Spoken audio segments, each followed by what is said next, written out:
Similarity of triangle हम लोग start कर रहे हैं। सिमिलैरिटी ऑफ ट्रायंगल में देखो, सिमिलैरिटी और कन्ग्रुएंसी काफ़ी हद तक सेम होते हैं, बहुत ज़्यादा चेंजेस होता नहीं है। तो अब चीज़ों को समझते चल जाना। कन्ग्रुएंसी थोड़ा सा बदलाव होता है जो कि आपको उसी टाइम पढ़ा दिया जाएगा और उससे कम सवाल बनते हैं। सिमिलैरिटी थोड़ा आसान होता है और इससे ज़्यादा सवाल बनते हैं और इससे बेसिक सवाल बहुत बनते हैं। अगर आप पेपर देखोगे 2022-23 का तो खाली बेसिक सवाल पूछे हैं, कोई भी अच्छा सवाल नहीं पूछा गया।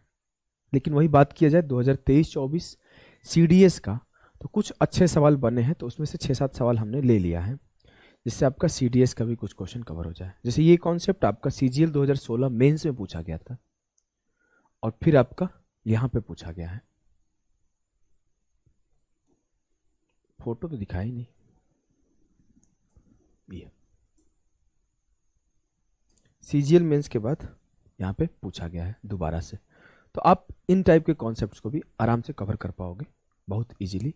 मैं आपको धीरे धीरे सारी चीज़ों को सिखा दूंगा। ठीक है, ठीक है, आ जाओ सीखते भाई।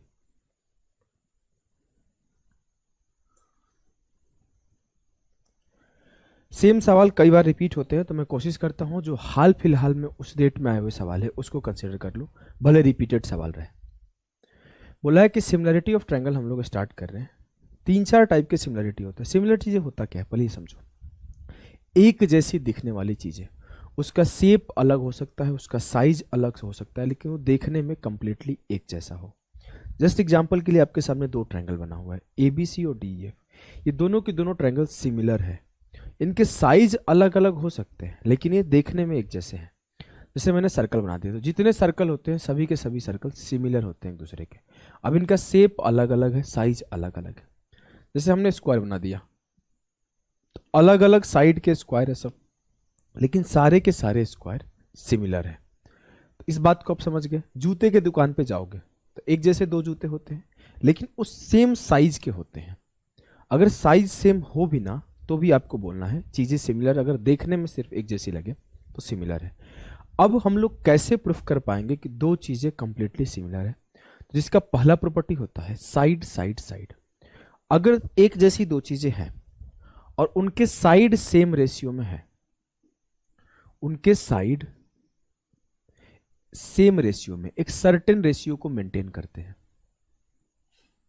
तो आप बोल सकते हो कि ट्रायंगल जो है वो सिमिलर है।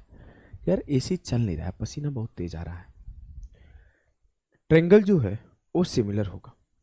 अगर मैं बोलूं ये 2 है और ये 4 है, ये 3 है और ये 6 है, और ये 5 नहीं ले सकते, 4 है और ये 8 है। कुछ लोग सोच रहे होंगे 5 क्यों नहीं ले सकते, तो 2 + 3 बड़ा हो जाएगा, 2 + 3 बराबर हो जाएगा 5 के, तो ट्रायंगल पॉसिबल नहीं होगा। फॉर्मेशन ऑफ ट्रायंगल में आपको पढ़ाया गया है कि इस दोनों का सम हमेशा इससे बड़ा होना चाहिए। अगर मैं बोलूं देखने में दोनों एक जैसे हैं और उनका साइड्स का रेशियो सेम है, जैसे देखो तो ये 1:2 है, ये भी 1:2 है और ये भी 1:2 है। अगर साइड्स के रेशियो सेम है तो यू कैन इजीली से कि both the triangles are similar to each other. दोनों के दोनों ट्रायंगल एक दूसरे के सिमिलर है। अब मैं आगे बात करता हूं। अगला कॉन्सेप्ट ध्यान देना, अगला कॉन्सेप्ट आप ध्यान देना। अगला कॉन्सेप्ट ये है कि अगर कोई 2 एंगल बराबर हो जाए तो दोनों सिमिलर होंगे। जैसे मैं बोल दिया कि मेरा 50 डिग्री है और ये मेरा 70 डिग्री है, और ये भी मेरा 50 डिग्री है और ये भी मेरा 70 डिग्री है, तो ये दोनों के दोनों ट्रायंगल सिमिलर होंगे। सर एंगल सिर्फ 2 एंगल बराबर होगा तो सिमिलर होंगे? हाँ, क्योंकि अगर किसी ट्रायंगल के 2 एंगल बराबर है तो तीसरा एंगल ऑटोमेटिक बराबर हो जाता है। जैसे मैं बोलूँ ये 50 ये 70 है, तो आप खुद बोलोगे ये 60 होगा और ये भी 60 होगा, तभी तो ट्रायंगल के तीनों एंगल का सम 180 बना पाएगा। बोलेंगे जी सर। तो इस वजह से आप साफ साफ ये बोल पाओगे कि ये दोनों ट्रायंगल एक दूसरे के सिमिलर है। अगर किसी ट्रायंगल के 2 एंगल बराबर आपको मिल जाते हैं तो आप बोलोगे दोनों ट्रायंगल एक दूसरे के सिमिलर होंगे। तीसरा जो कि बहुत ही इंपॉर्टेंट कॉन्सेप्ट है कि साइड एंगल साइड, ये भी बहुत बेसिक सा चीज होता है। अगर कोई 2 साइड और उनके बीच का एक एंगल आपको मिल गया बराबर या फिर एक सेम रेशियो में, तो आप बोलोगे वो ट्रायंगल सिमिलर है। एग्जाम्पल के लिए बोला कि एंगल बराबर है 50-50, और अगर मैं बोल दूं ये मेरा 4 है और ये मेरा 8 है और ये मेरा 5 है और ये मेरा 10 है, अगर ये दोनों सेम रेशियो में है तो आप बोलोगे कि ये ट्रायंगल सिमिलर, बराबर मिलना चाहिए, बराबर मिलना चाहिए, यहां पर बराबर मिलना चाहिए। ध्यान देना, ये 4 है और ये 5 है, बराबर मिलना चाहिए। इस बात को समझ रहे हो? इस बात को समझ रहे हो कि नहीं समझ रहे हो?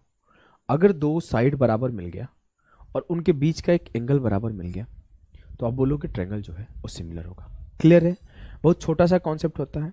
अगर आपको बात की जाए कि ट्रायंगल सिमिलर होते हैं तो कौन कौन सा प्रॉपर्टी काम करता है, तो आपको सिंपल सी देखना चीज देखना है कि अगर उनके, देखो सबसे ज्यादा जो सवाल बनेंगे ना वो इस पे बनेंगे और किसी पे नहीं बनेंगे, कि तीनों एंगल बराबर हो गए, और किसी पे सवाल नहीं बनते। आप पढ़ाऊंगा आपके सामने, सारे के सारे सवाल इस पे बनेंगे। लाइन पैरेलल हो गया, लाइन कभी कुछ हो गया, लाइन कभी, बस लाइन जब पैरेलल होगा तब एंगल बराबर हो जाएंगे और सिमिलर हो जाएगा। मतलब सिर्फ आपको इस पे सवाल बनते हैं, सबसे ज्यादा सवाल इसी पे बनते हैं। आपको देखने को मिलेगा अगर आपको इस प्रॉपर्टी का यूज करने आ गया तो आप सारे सवाल निपटा दोगे। उसके पहले मैं आपको कुछ चीजें सिखा दूं कि अगर मैं आपको कुछ बातें बताता हूं, जैसे मैं बताता हूं कि,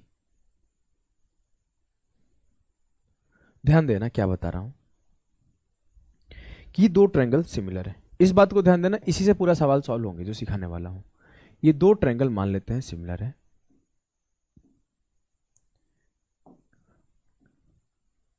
ट्रायंगल ए बी सी, और ये मान लेते हैं डी ई एफ। मान लेता हूं ये मेरा एंगल है अल्फा, ये मेरा एंगल है बीटा, और ये मेरा एंगल है गामा।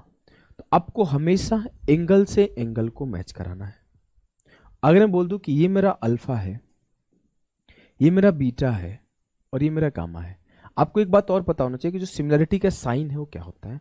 तो सिमिलरिटी का साइन जो है वो ये होता है, ये। अब मैं आपको लिख के दिखाऊंगा तो आप समझ जाओगे। अगर मैं ये बात बोलता हूं कि triangle A B C similar है ट्रायंगल डी ई एफ के, तो कैसे लिखूंगा, इस बात को समझना, ध्यान से समझना। पहले मैं लिखा ट्रायंगल ए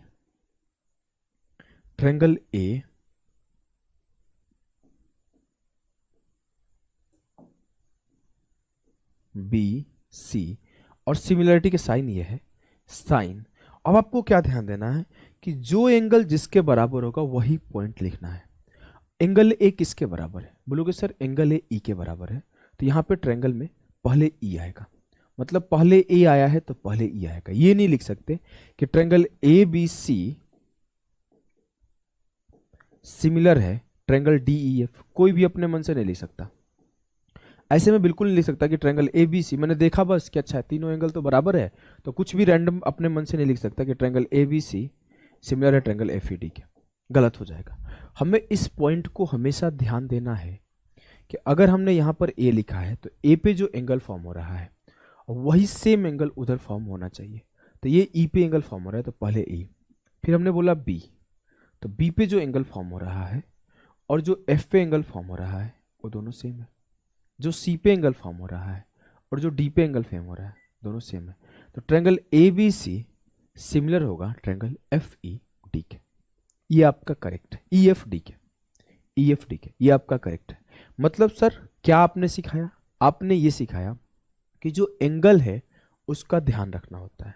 जस्ट एग्जाम्पल के लिए मैं आपके सामने लिख दूं कि आपके सामने एक ट्रायंगल है जो बोले ये 40 है, ये 80 है और ये 60 है, और एक आपके सामने और ट्रायंगल फॉर्म कर दिया गया, बोला ये मेरा 60 है, ये मेरा 80 है और ये मेरा 40 है। बोला कि ये पी क्यू आर है और ये ए बी सी है। अब आप बताओ कि पी क्यू आर और ए बी सी कैसे एक दूसरे के सिमिलर होंगे। तो हम एक को तो कुछ भी लिख दूंगा, मैं अपने मन से ट्रायंगल पी क्यू आर लिख दिया, कोई हमें रोक नहीं सकता। बस दूसरे वाले को हमें ध्यान देना है। कैसे ध्यान देना है कि P पर 40 बना है तो इस पे भी जिस पे 40 बना है उसे लेंगे, फिर Q पे 80 बना है तो इधर C पे 80 बना है, फिर आपके R पे 60 बना है तो इधर A पे 60 बना है, A पे 60 बना है। तो ट्रायंगल PQR सिमिलर है ट्रायंगल BC एक। Triangle P Q R similar है ट्रायंगल बी सी ए के। ठीक है, ठीक है। वैसे ही सेम चीज आपको साइड साइड साइड में भी नोटिस करना होता है। ऐसा नहीं कि साइड साइड साइड में कुछ और नोटिस कर सकते हो। साइड साइड साइड नोटिस कराने से पहले मैं आपको एक चीज और सिखा दूं। जब आप दो सिमिलर ट्रायंगल प्रूफ करते हो तो आपको ये पता होना चाहिए किस साइड्स के रेशियो बराबर होंगे। कैसे आप साइड्स के रेशियो लिखते हो? तो दो तरीके से आप साइड्स के रेशियो लिख सकते हो। एक आपने सिर्फ इतना देख लिया कि अल्फा बीटा गामा इसमें है, अल्फा बीटा गामा इसमें है, तो आप ऐसे लिखोगे कि इस पर्टिकुलर ट्रायंगल में अल्फा के सामने बीसी है और इस पर्टिकुलर ट्रायंगल में अल्फा के सामने डीएफ है, तो बीसी अपॉन डीएफ। इस पर्टिकुलर ट्रायंगल में बीटा के सामने एसी है और इस पर्टिकुलर ट्रायंगल में बीटा के सामने डी है। इस पर्टिकुलर ट्रायंगल में गामा के सामने, इस गामा के सामने जिसको आप लिख रहे हो पहले उसी को लिखोगे। पहले हम लोग एबीसी को लिख रहे हैं तो हमेशा पहले एबीसी को लिखेंगे ऊपर।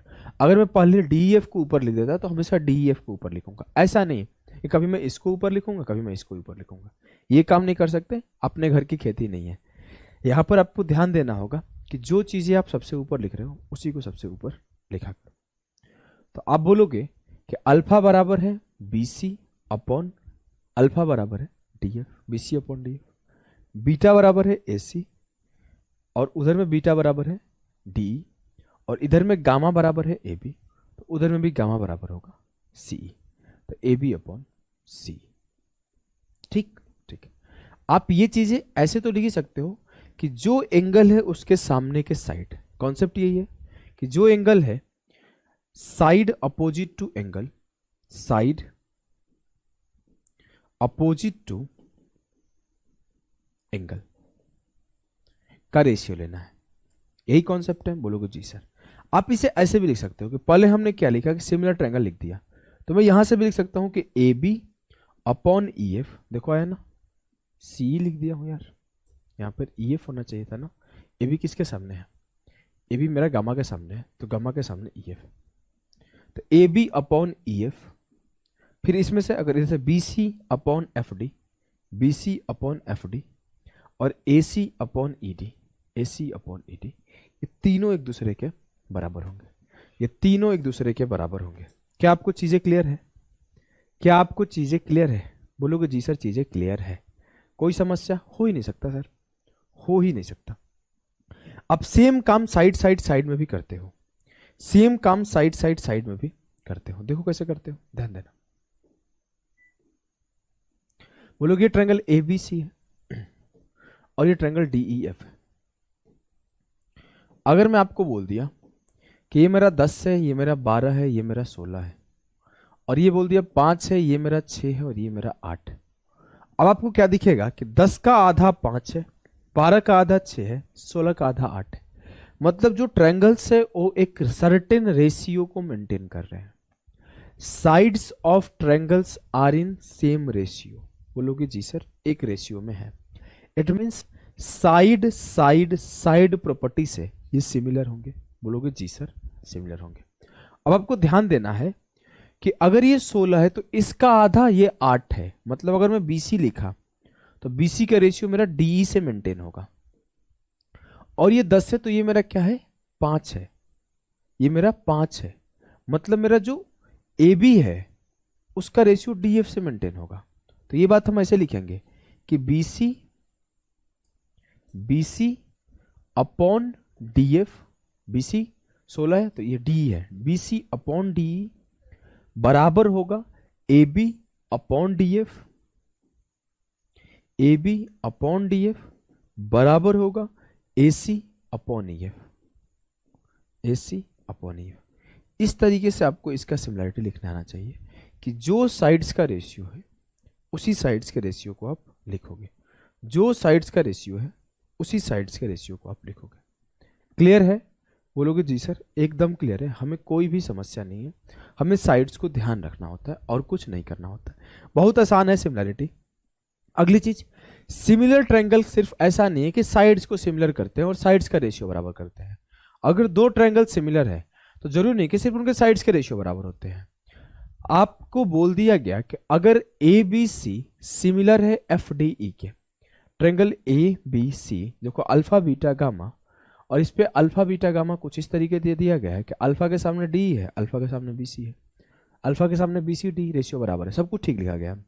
अगर हमने ये बात बोल दिया कि ए बी सी और डी ई एफ सिमिलर है, तो जरूरी नहीं कि सिर्फ उनके साइड्स के रेशियो बराबर होंगे, कि अल्फा के सामने ए बी है, अल्फा के सामने बी सी है और अल्फा के सामने डी ई है, तो बी सी अपॉन डी, ध्यान देना, B C upon D.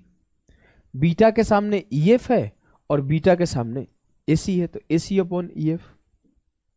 Gamma के सामने ए बी है, गामा के सामने डी एफ है, तो A B upon F D. सिर्फ साइड्स के रेशियो बराबर नहीं होते हैं, साइड्स के साथ साथ इनके इन रेडियस का रेशियो R1 अपॉन R2, इनके सरकम रेडियस का रेशियो R1 अपॉन R2, इनके एल्टीट्यूड्स का रेशियो जो हाइट होते हैं, हाइट का रेशियो, इनके मीडियंस का रेशियो, इनके पेरीमीटर का रेशियो, सारा रेशियो एक समान रेशियो में चलता है। ऐसा क्यों होता है भैया? जब निकालोगे तो आपको सेम का सेम मिलते जाएगा। आपको कभी भी दिखाता हूं ना कि एरियाज के लिए हम लोग रेशियो काट लेते हैं, कि मैं बताता हूं कि अगर ये 8, 6 और 10 है तो 2 से आप काट सकते हो। याद है क्यों काट पाते हो? सिमिलरिटी की वजह से, कि वो रेशियो कभी मेंटेन रहता है, वो रेशियो हमेशा मेंटेन रहता है। अगर आप कल को पेरीमीटर निकालते हो, बोल सकते हो कि ये 5 है, अल्फा के सामने, बीटा के सामने 6 है और गामा के सामने 7 है, और यहां बोलोगे अल्फा के सामने 10 है, बीटा के सामने बोलोगे कि 12 है और गामा के सामने 14 है, तो अब देखो इसका जो पेरीमीटर होगा उसका भी रेशियो सेम होगा।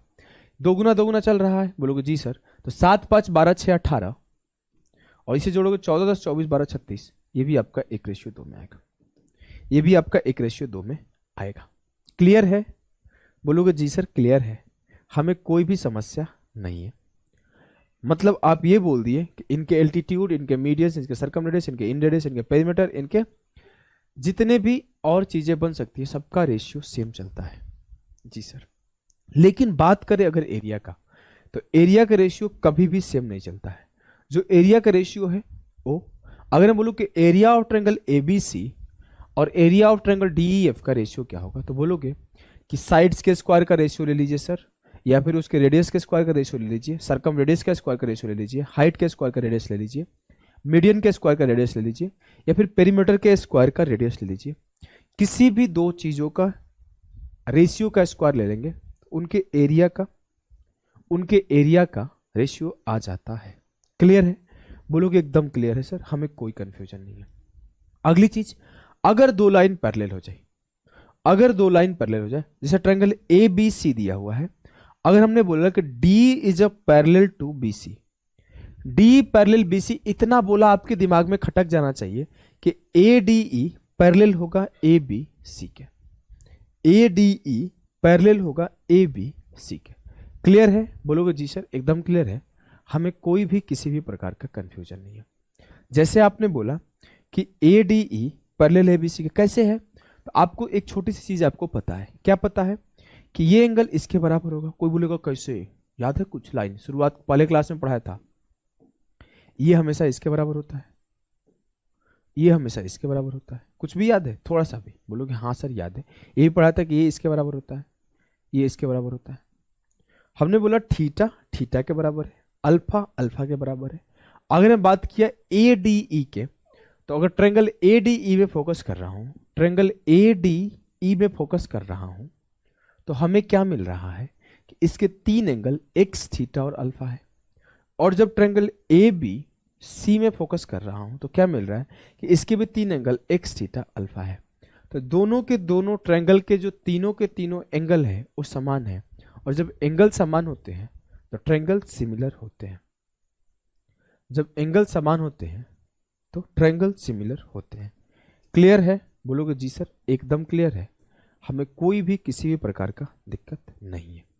अब आगे समझे, आगे समझो। जैसे हमने बोल दिया सिमिलर है, तो आप क्या बोल सकते हो कि इसके साइड्स भी सिमिलर होंगे। जैसे अल्फा के सामने एडी है तो अल्फा के सामने एडी, इसमें अल्फा के सामने क्या है? ए बी है, तो AD upon A B. Theta के सामने ए ई है, थीटा के सामने ई, थीटा के सामने ए सी है, तो ए ई अपॉन ए सी। एक्स के सामने डी है तो एक्स के सामने डी, एक्स के सामने बी सी है तो एक्स के सामने बी सी।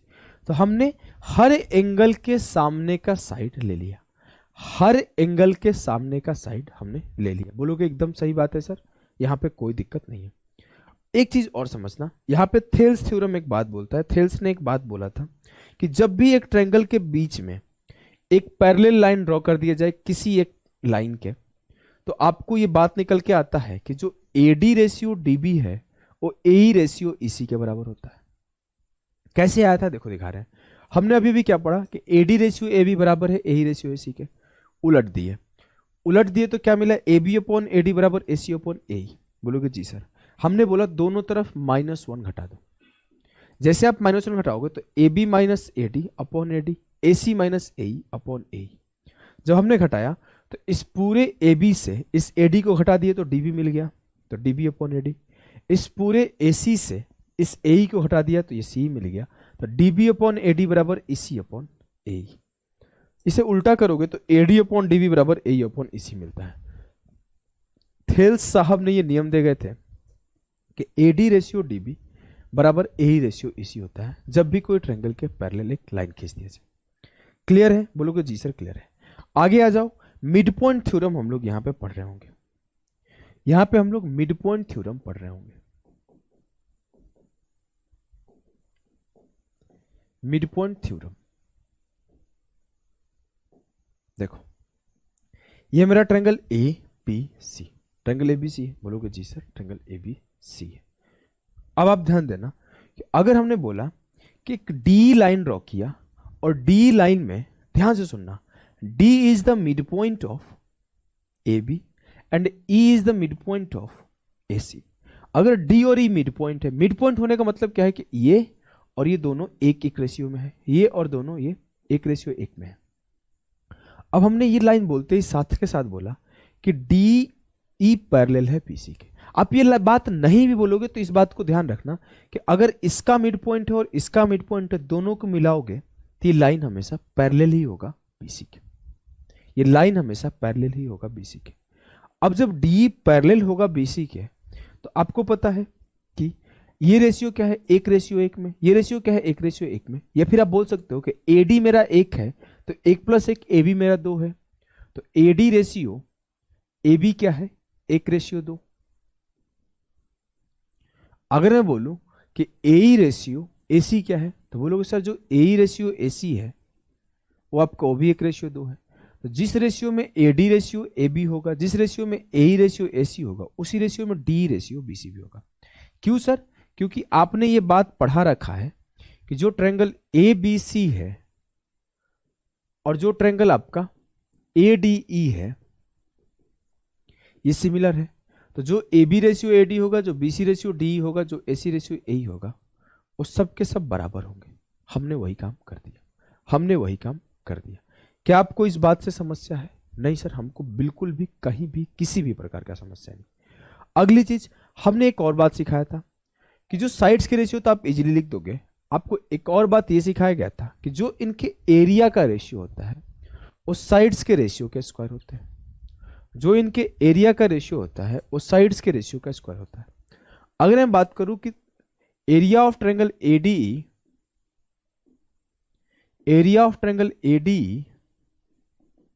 और एरिया ऑफ ट्रायंगल ABC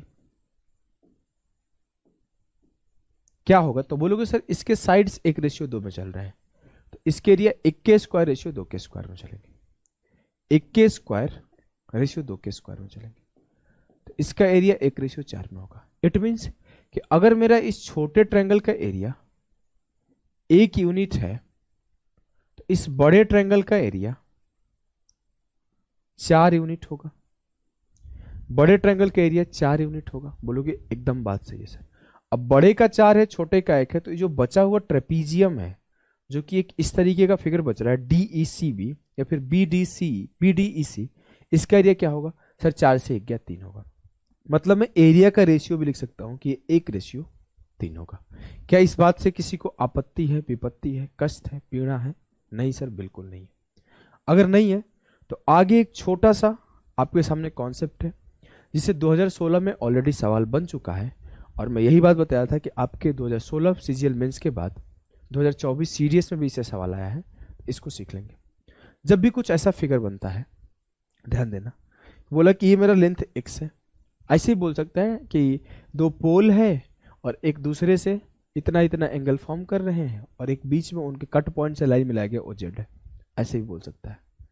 हमने बोला एक मेरा ये ए बी और ये मान लेते हैं पी क्यू और ये मान लेते हैं एम एन। मैंने बोला ए बी का वैल्यू एक्स है, एम एन का वैल्यू जेड है, पी क्यू का वैल्यू वाई है। साथ के साथ ये दिया गया कि A B perpendicular B Q, ये बोला जाएगा P Q perpendicular B Q और ये M N perpendicular B Q. आपको 3 परपेंडिकुलर मिल चुके हैं। अगर मैं आपके सामने सिर्फ इतना बोल दूं कि एंगल मेरा अल्फा है तो आप बोलोगे सर ये 90 है, तो ये 90 माइनस अल्फा हो जाएगा। मैंने जैसे इसको अल्फा बोला, अब मैं बोला क्यू ए बी ट्रायंगल में देखो तो ये मेरा 90 है, तो ये मेरा 90 माइनस अल्फा हो जाएगा। अब मैं आपको सिर्फ इस ट्रायंगल को फोकस करने बोलता हूं, A B Q. A B Q में अल्फा 90 माइनस अल्फा और 90। हमने बोला एम एन क्यू में फोकस करो, अल्फा 90 माइनस अल्फा और 90। 3 मिल गए, बोलोगे जी सर मिल गए। अब आप आगे देखना, आगे आपको क्या देखने को मिलेगा। अगर मैं बोला कि ट्रायंगल एम एन क्यू और triangle A B Q similar है, बोलोगे जी सर सिमिलर है। तो अल्फा के सामने क्या है, बोलोगे सर अल्फा के सामने जेड है। बड़े वाले ट्रायंगल में अल्फा के सामने क्या है, बड़े वाले ट्रायंगल में अल्फा के सामने एक्स है। तो जेड अपॉन एक्स किसके बराबर होगा, सर जेड अपॉन एक्स बराबर होगा 90 माइनस अल्फा के सामने क्या है, क्यू एन, और 90 माइनस अल्फा के सामने बड़े वाले में क्या है, बी क्यू। अब मैं बोला कि इस ट्रायंगल पे फोकस करो, P B Q, P B Q, P B Q में फोकस किया। अगर मैं इसे बीटा मान लूं, ये बीटा, तो मैं बोलूंगा ये मेरा 90 है, तो ये मेरा 90 माइनस बीटा हो जाएगा। और मैं बोला बी पी क्यू में फोकस किया, तो ये मेरा 90 है, तो ये मेरा 90 माइनस बीटा हो जाएगा। फिर से आपको सिमिलर ट्रायंगल मिल रहा है, कौन कौन सा, बी एम एन और B P Q. 2 triangle similar मिल रहे हैं, बी एम एन और बी पी क्यू। क्लियर है, बोलोगे जी सर क्लियर है। अब हमने जैसे ये बात बोला कि एम, जब जैसे बोला कि बी एम एन मेरा सिमिलर है बी पी क्यू के, तो मैं बोलूंगा बीटा के सामने क्या है, जेड, तो बोलोगे जेड। फिर बोला बीटा के सामने बड़े वाले में क्या है, वाई, तो जेड अपॉन वाई बराबर हो गया किसके। और बोलूं कि 90 माइनस बीटा के सामने क्या है, तो बोलोगे बी एन, और 90 माइनस बीटा के सामने बड़े वाले में क्या है, तो बोलोगे सर बी क्यू। तो Z plus X plus Z plus Y बराबर है Q N upon B Q. दोनों को मैंने जोड़ दिया, बोला इससे इसको जोड़ दो, इससे इसको जोड़ दिया, तो Q N upon B Q plus B N upon B Q. अगर मैं दोनों को जोड़ा तो जेड प्लस जेड, अगर हम जेड को कॉमन कर ले तो ये मिल जाएगा 1 upon X plus 1 upon Y, और यहां क्या मिल जाएगा, B N plus Q N upon B Q. अब मैं एक आपसे बात बोला कि B N plus Q N किसके बराबर है, B N plus Q N बराबर है बी क्यू के, तो बी क्यू से बी क्यू खत्म हो गया। तो मुझे क्या मिला कि Z into 1 upon X plus 1 upon Y बराबर 1, तो 1 upon X plus 1 upon Y बराबर 1 upon Z. 1 upon X plus 1 upon Y बराबर 1 अपॉन जेड। यहां से ये प्रूफ हो के आता है, जिसको आपको याद रखना है। इस पर डायरेक्ट सवाल बनते हैं और आगे से आप सवालों को कर भी पाओगे। तो मैं आपको क्या करता हूँ, इस सेशन को यहीं पे एंड करता हूँ। रीजन ये है कि थोड़ा गर्मी ज़्यादा लग रहा था मैं, और मैं आने वाले सेशन में क्वेश्चंस करा दूंगा। आने वाले सेशन में सारे के सारे बेसिक क्वेश्चन आए हुए हैं पेपर में। सिमिलरिटी से अपने पेपर में डिफिकल्ट सवाल बनते ही नहीं है। अपने पेपर में अगर सीजीएल में देखोगे तो 2017 के टाइम पे कुछ सवाल अच्छे बने थे, उसके बाद से कभी पेपर में सवाल डिफिकल्ट आए ही नहीं। और कोई बात नहीं आए तो अपना काम भर इतना पढ़ना है कि अगर कल को थोड़ा अच्छा सवाल भी फॉर्म होता है तो मैं इजीली कर पाऊँ। बहुत हाई लेवल तक नहीं पढ़ना है, बहुत टिपिकल और बहुत लेंदी सवाल नहीं पढ़ने हैं। इतने सवाल कि जो एसएससी में हाल फिलहाल में 5 साल 7 साल में चले हैं उसको पढ़ना है, और थोड़ा डिफरेंट एग्जाम में कोई अच्छे सवाल आ गए हैं। लाइक हमने सीडीएस के 2 सवाल 3 सवाल रख रखे हैं, 2 सवाल नहीं 8-10 सवाल रख रखे हैं। आप देखोगे तो आईसीआर के भी कुछ सवाल रख रखे हैं, ये सब तो सीजीएल के सवाल है। थोड़ा आगे जाओगे तो दिखेगा आपको, कुछ सवाल आगे जाओगे तो दिखेगा कि आपकी सीडीएस सीजीएल के सवाल हमने कुछ रख रखे हैं। और एक क्वेश्चन आईसीआर का बहुत अच्छा सवाल था, मैंने उसे भी रख रखा है। देखो एक दो सवाल आईसीआर के हैं, ये भी सवाल आईसीआर का है, और ये सीडीएस के सवाल है। तो आप इन सारे सवालों को करोगे तो आपका मोर देन इनफ प्रैक्टिस हो जाएगा, आपको कुछ भी करने की नीड नहीं होगी। लेटेस्ट सवाल भी हो जाएंगे और आपके एग्जाम्स के सवाल भी हो जाएंगे। ठीक है, तो मिलते हैं सेशन में, अभी के लिए बाय बाय, टाटा सभी को। सिमिलैरिटी के क्वेश्चंस को हम लोग देखेंगे और बहुत ही अच्छे अच्छे सवाल इसमें रख रखे हैं, तो आइए हम लोग इसको देखेंगे। एक बार आपको क्या करना है, जो कॉन्सेप्ट मैंने पढ़ा रखा है उसको रिवीजन कर लेना है। एक बार मैं ही रिवीजन करा देता हूँ। देखो कि कोई भी सिमिलर ट्रायंगल 3 केसेस में होते हैं, जब उसके तीनों साइड सेम रेशियो में हो, या 2 एंगल बराबर हो, या फिर 2 साइड और उनके बीच का एक एंगल बराबर हो। ठीक ठीक। अगली बात है कि जब वो सिमिलर ट्रायंगल होते हैं तो हमें ध्यान देना होता है कि जो एंगल जिस एंगल के पास है वही एंगल कंसीडर करते हैं, और उसके अकॉर्डिंग एंगल के अपोजिट साइड्स का रेशियो को हम लोग कंसीडर करते हैं। लाइक अल्फा के सामने बीसी है तो इसमें अल्फा के सामने डीएफ है, तो बीसी अपॉन डीएफ। बीटा के सामने एसी है, यहाँ पे बीटा के सामने डी है तो एसी अपॉन डी। गामा के सामने ए बी है और यहाँ गामा के सामने ई एफ है तो A B upon E F. ये तीनों के तीनों रेशियो बराबर होता है। क्लियर है? बोलोगे जी सर एकदम क्लियर है। A B ratio E F, D C ratio D, A C ratio D और B C ratio E F.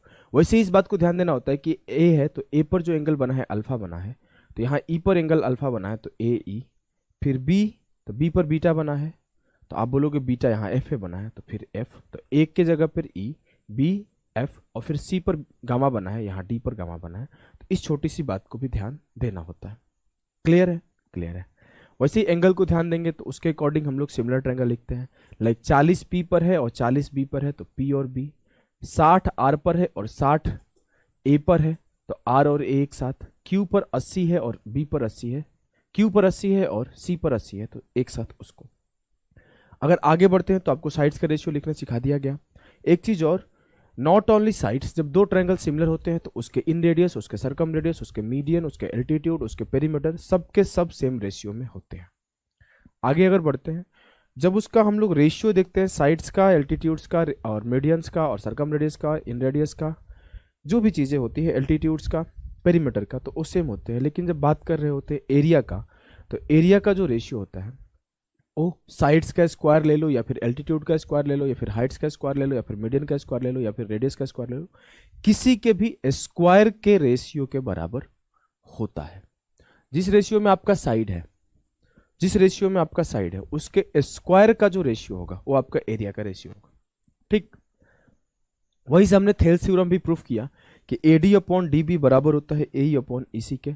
सिर्फ इतना ध्यान रखना है कि अगर कोई लाइन पैरेलल लाइन ड्रॉ कर दिया गया बीसी के तो ए डी ई साफ साफ सिमिलर हो जाएगा ए बी सी के।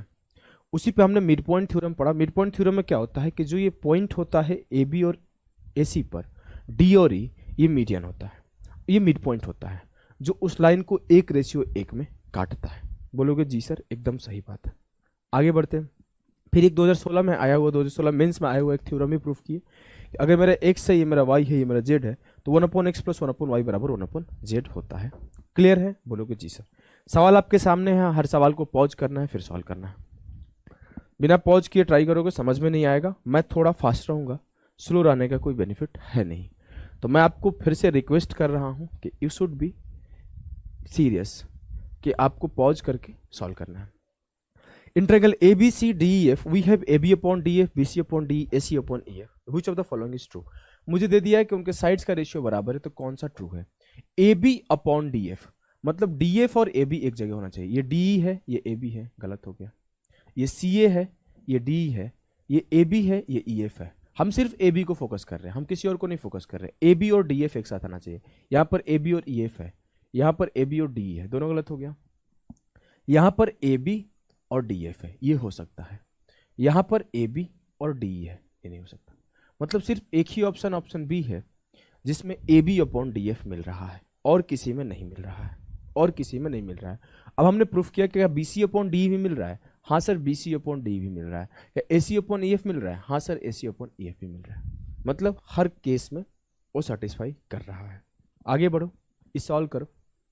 The perimeter of two similar triangles are A B C and P Q R. दोनों का पेरीमीटर आपका दिया हुआ है और आपका एक साइड BC दिया हुआ है और एक QR X दिया गया है, तो X का वैल्यू बताओ। आपको अभी अभी पढ़ाया गया कि पेरीमीटर का रेशियो और साइड का रेशियो बराबर होता है जब सिमिलर ट्रायंगल होते हैं। यहाँ पे साफ साफ बोला गया कि ट्रायंगल आपका सिमिलर है, तो रेशियो बराबर कर दो। 156 रेशियो 46.8। आपको ध्यान रखना है जो ऊपर लिखोगे उसे ऊपर लिखना होगा। आपने ट्रायंगल ABC का पेरीमीटर ऊपर लिखा है तो BC का लेंथ ऊपर लिखोगे 19.5 और QR नीचे लिखोगे क्योंकि PQR का पेरीमीटर नीचे लिखे।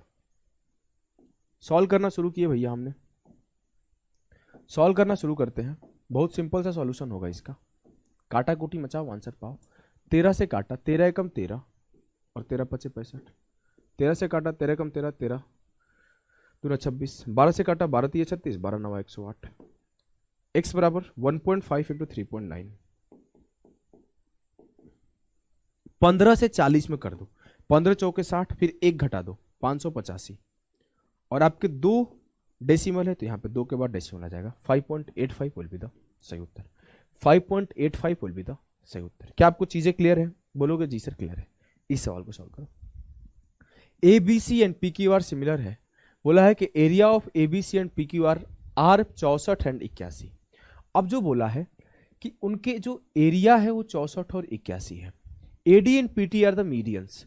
AD और PT जो है मीडियन है ABC और PQR, माध्यिका है ABC और PQR। PT का लेंथ गिवन है, AD का लेंथ बताओ।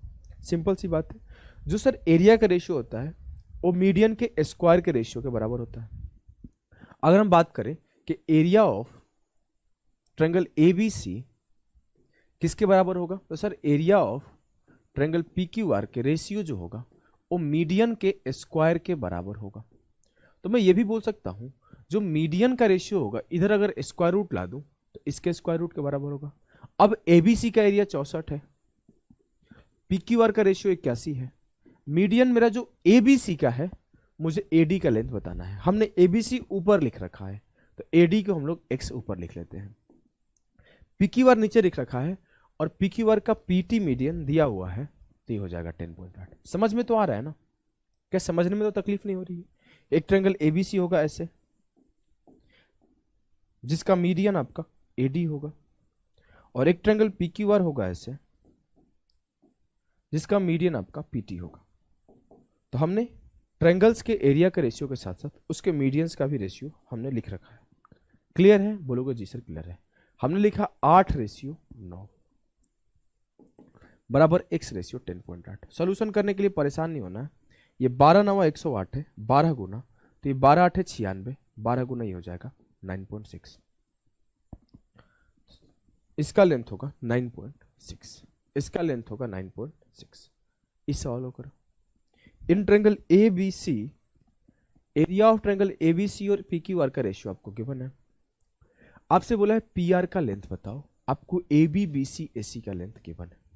मैंने बोला कि एरिया का रेशियो 144:49 है, तो साइड्स का रेशियो क्या होगा?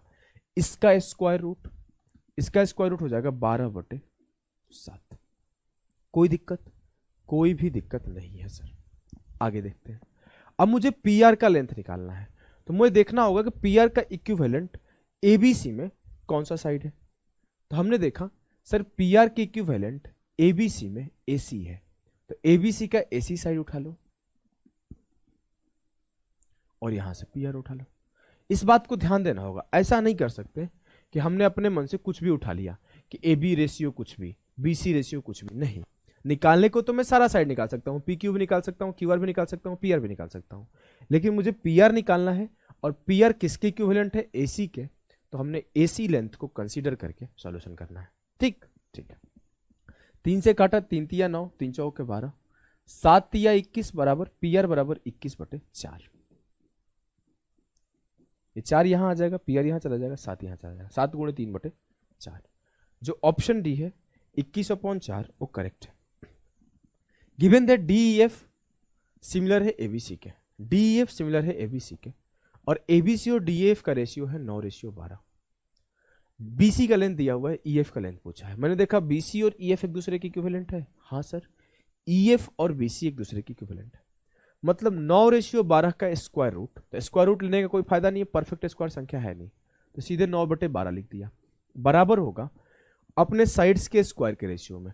तो बीसी का स्क्वायर करेंगे 2.1 का स्क्वायर, 2.1 इंटू 2.1, और ईएफ को हमने एक्स ले लिया तो ये एक्स स्क्वायर हो जाएगा। कोई दिक्कत कोई दिक्कत नहीं है सर।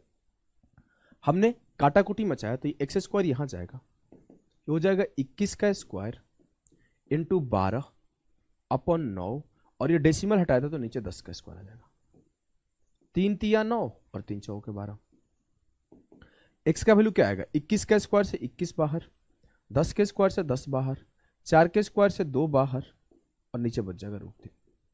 हमने एक्स स्क्वायर कर दिया, 21 के स्क्वायर से 21 बाहर, 2 के स्क्वायर 4 होता है, और ये आपका 3 था तो √3 हो गया, 10 के स्क्वायर से 10 बाहर, 2 बच्चे 10 का था, √3 से काटूंगा 7 तिया 21, तो 7√3/5 आ जाएगा, 7√3/5 आ जाएगा। क्लियर है? क्लियर है? बोलोगे जी सर एकदम क्लियर है, हमें कोई भी कंफ्यूजन नहीं। इस सवाल को करो। In triangle ABC DE parallel है AB के, where D and E are the points on the sides AC and BC respectively। अब आपसे बोला है कि ट्रायंगल ABC में DE जो है वो पैरेलल है BC के। इतना लाइन बोलते मेरे दिमाग में थेल्स थ्योरम खटक जाना चाहिए कि AD/DB बराबर होगा AE/EC के, थेल्स थ्योरम से, क्योंकि लाइन अगर पैरेलल होता है तो ADE ABC के सिमिलर होता है। बोलोगे कोई दिक्कत? कोई दिक्कत नहीं है सर, हमें किसी भी प्रकार का। अब हमसे बोला AD बराबर है x-3, हमसे बोला AC बराबर है 2x, हमसे बोला BE बराबर है x-2, BE दिया हुआ है, BE नहीं देना चाहिए था। अच्छा, हमने थोड़ा सा फोटो बनाने में गलती कर दिया, कोई बात नहीं, अभी सुधार देते हैं। हमसे एक बात बोला गया है भाई, हमसे एक बात बोला गया है, हमसे क्या बोला गया है कि D and E are the points on side AC and BC। अब D जो पॉइंट है वो AC पर है, और C जो पॉइंट है वो BC पर, E जो पॉइंट है वो BC पर है।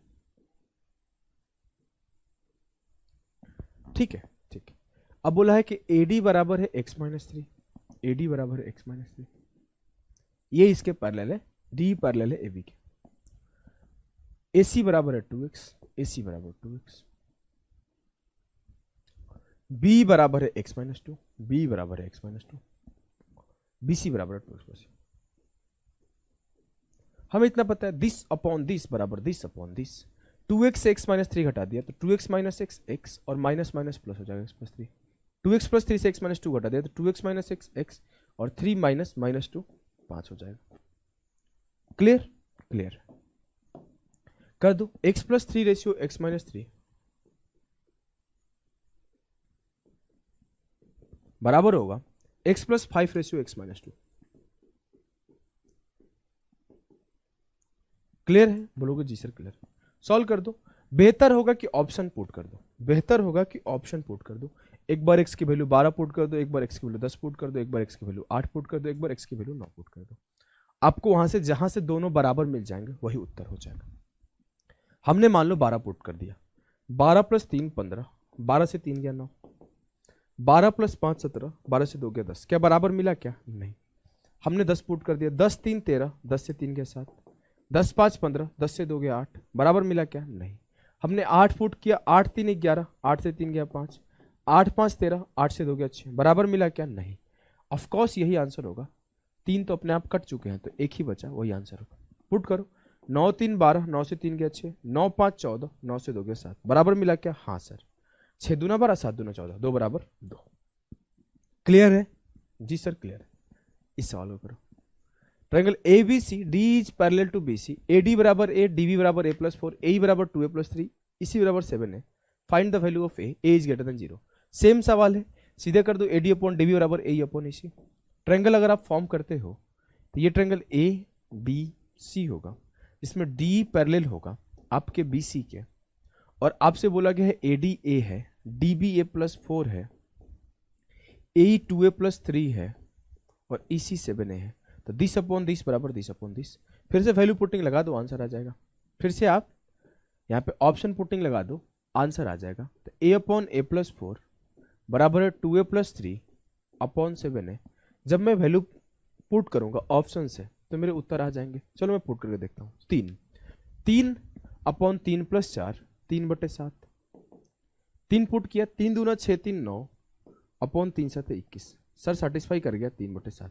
ऑप्शन ए ही सेटिस्फाई कर गया, टाइम बर्बाद नहीं करना। ऑप्शन ए ही सेटिस्फाई कर गया, टाइम बर्बाद नहीं करेंगे। अगले सवाल पे फोकस करें। बोला है कि ट्रायंगल ए बी सी में, तेज तो नहीं पढ़ा रहा हूं, अगर आपको तेज लगेगा तो मैं पहले बोला हूं सारे सवाल इजी होते हैं, आप पॉज करके ट्राई करना। ए बी सी में D is a point on side A B such that B D बराबर 3 डी ए बराबर 4, E is a point on B C और डी पैरेलल है ए सी के। आपको अगर मैं फोटो बनाऊं,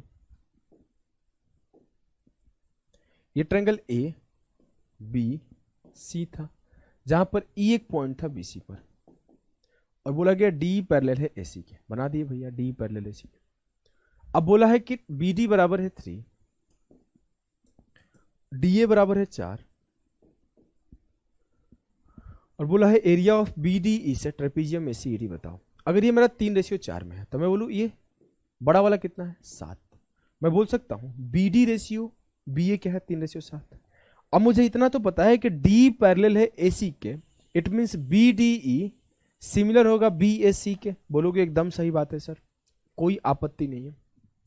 इट मीन्स मैं बोल सकता हूं कि जो मेरा बी रेशियो बी सी होगा ये भी 3:7 होगा, जो मेरा डी रेशियो ए सी होगा ये भी 3:7 होगा। और हमें पढ़ाया गया है कि साइड्स का रेशियो जो होता है एरिया का रेशियो उसका स्क्वायर होता है। अगर मैं बी डी ई का एरिया का रेशियो लिखूं तो 3 का स्क्वायर 9 हो जाएगा, और अगर मैं ए बी सी का एरिया का स्क्वायर लिखूं, साइड का स्क्वायर लिखूं, तो एरिया क्या होगा 7 का स्क्वायर 49। तो मेरा ए बी सी का पूरा एरिया 49 होगा, बी डी ई 9 हो गया है तो बचा हुआ ये 40 होगा। तभी तो मेरा पूरा का पूरा ए बी सी 40 + 9 49 हो जाएगा, सेटिस्फाई कर जाएगा। मुझसे पूछा क्या गया है, मुझसे पूछा गया है कि बी डी ई और ए सी ई डी का रेशियो क्या होगा। तो सर 9:40 जो होगा वो सही होगा। ध्यान देना है, गलती नहीं करना है, जो पूछा गया उसी को आंसर टिक करना है। आगे बढ़ते। बोला है कि ट्रायंगल, पॉज करो खुद हो जाएगा सवाल, ये सेम सवाल है। ट्रायंगल ए बी सी में D and E are points on the sides A B and A C. त्रिभुज ए बी सी में डी और ई बी सी पर है और डी पैरेलल है बी सी के, तो ये आपका डी रेशियो बी सी 6:7 दिया हुआ है। एरिया ऑफ ए डी ई 6 का स्क्वायर 36, और ये क्या हो जाएगा बड़े वाले का ए बी सी का एरिया होगा 7 का स्क्वायर 49। लेकिन अगर हम सिर्फ इस डी बी सी का एरिया पूछे तो 49 - 36 13। 7 का स्क्वायर 49 ए बी सी है, हाँ सर है। 36 + 13 49 है। ए डी ई 36 है, हाँ सर है। हमसे पूछा है ए डी और बी सी ई डी का क्षेत्रफल, तो 36:13। 36:13। इस सवाल करो, इस सवाल करो। ट्रायंगल ए बी सी में D and E are points on side A B and B C such that D is parallel to A C if D बराबर 3 ए सी बराबर 5। सेम सवाल, कोई भी चेंज नहीं, खुद से करो फटाफट से। अगर हमने ट्रायंगल बनाया ए बी सी, तो जो डी है और पैरेलल है बी सी के, बोलोगे जी सर। और डी का लेंथ 3 दिया गया है, बोलोगे जी सर। डी पैरेलल है ए सी के, कोई बात नहीं, कर देते भाई ए सी, इसको ए बी सी हो गया ए सी। डी पैरेलल है ए सी के, हमें क्या ही तकलीफ है। आपको कोई तकलीफ है क्या? आपको कोई तकलीफ है क्या?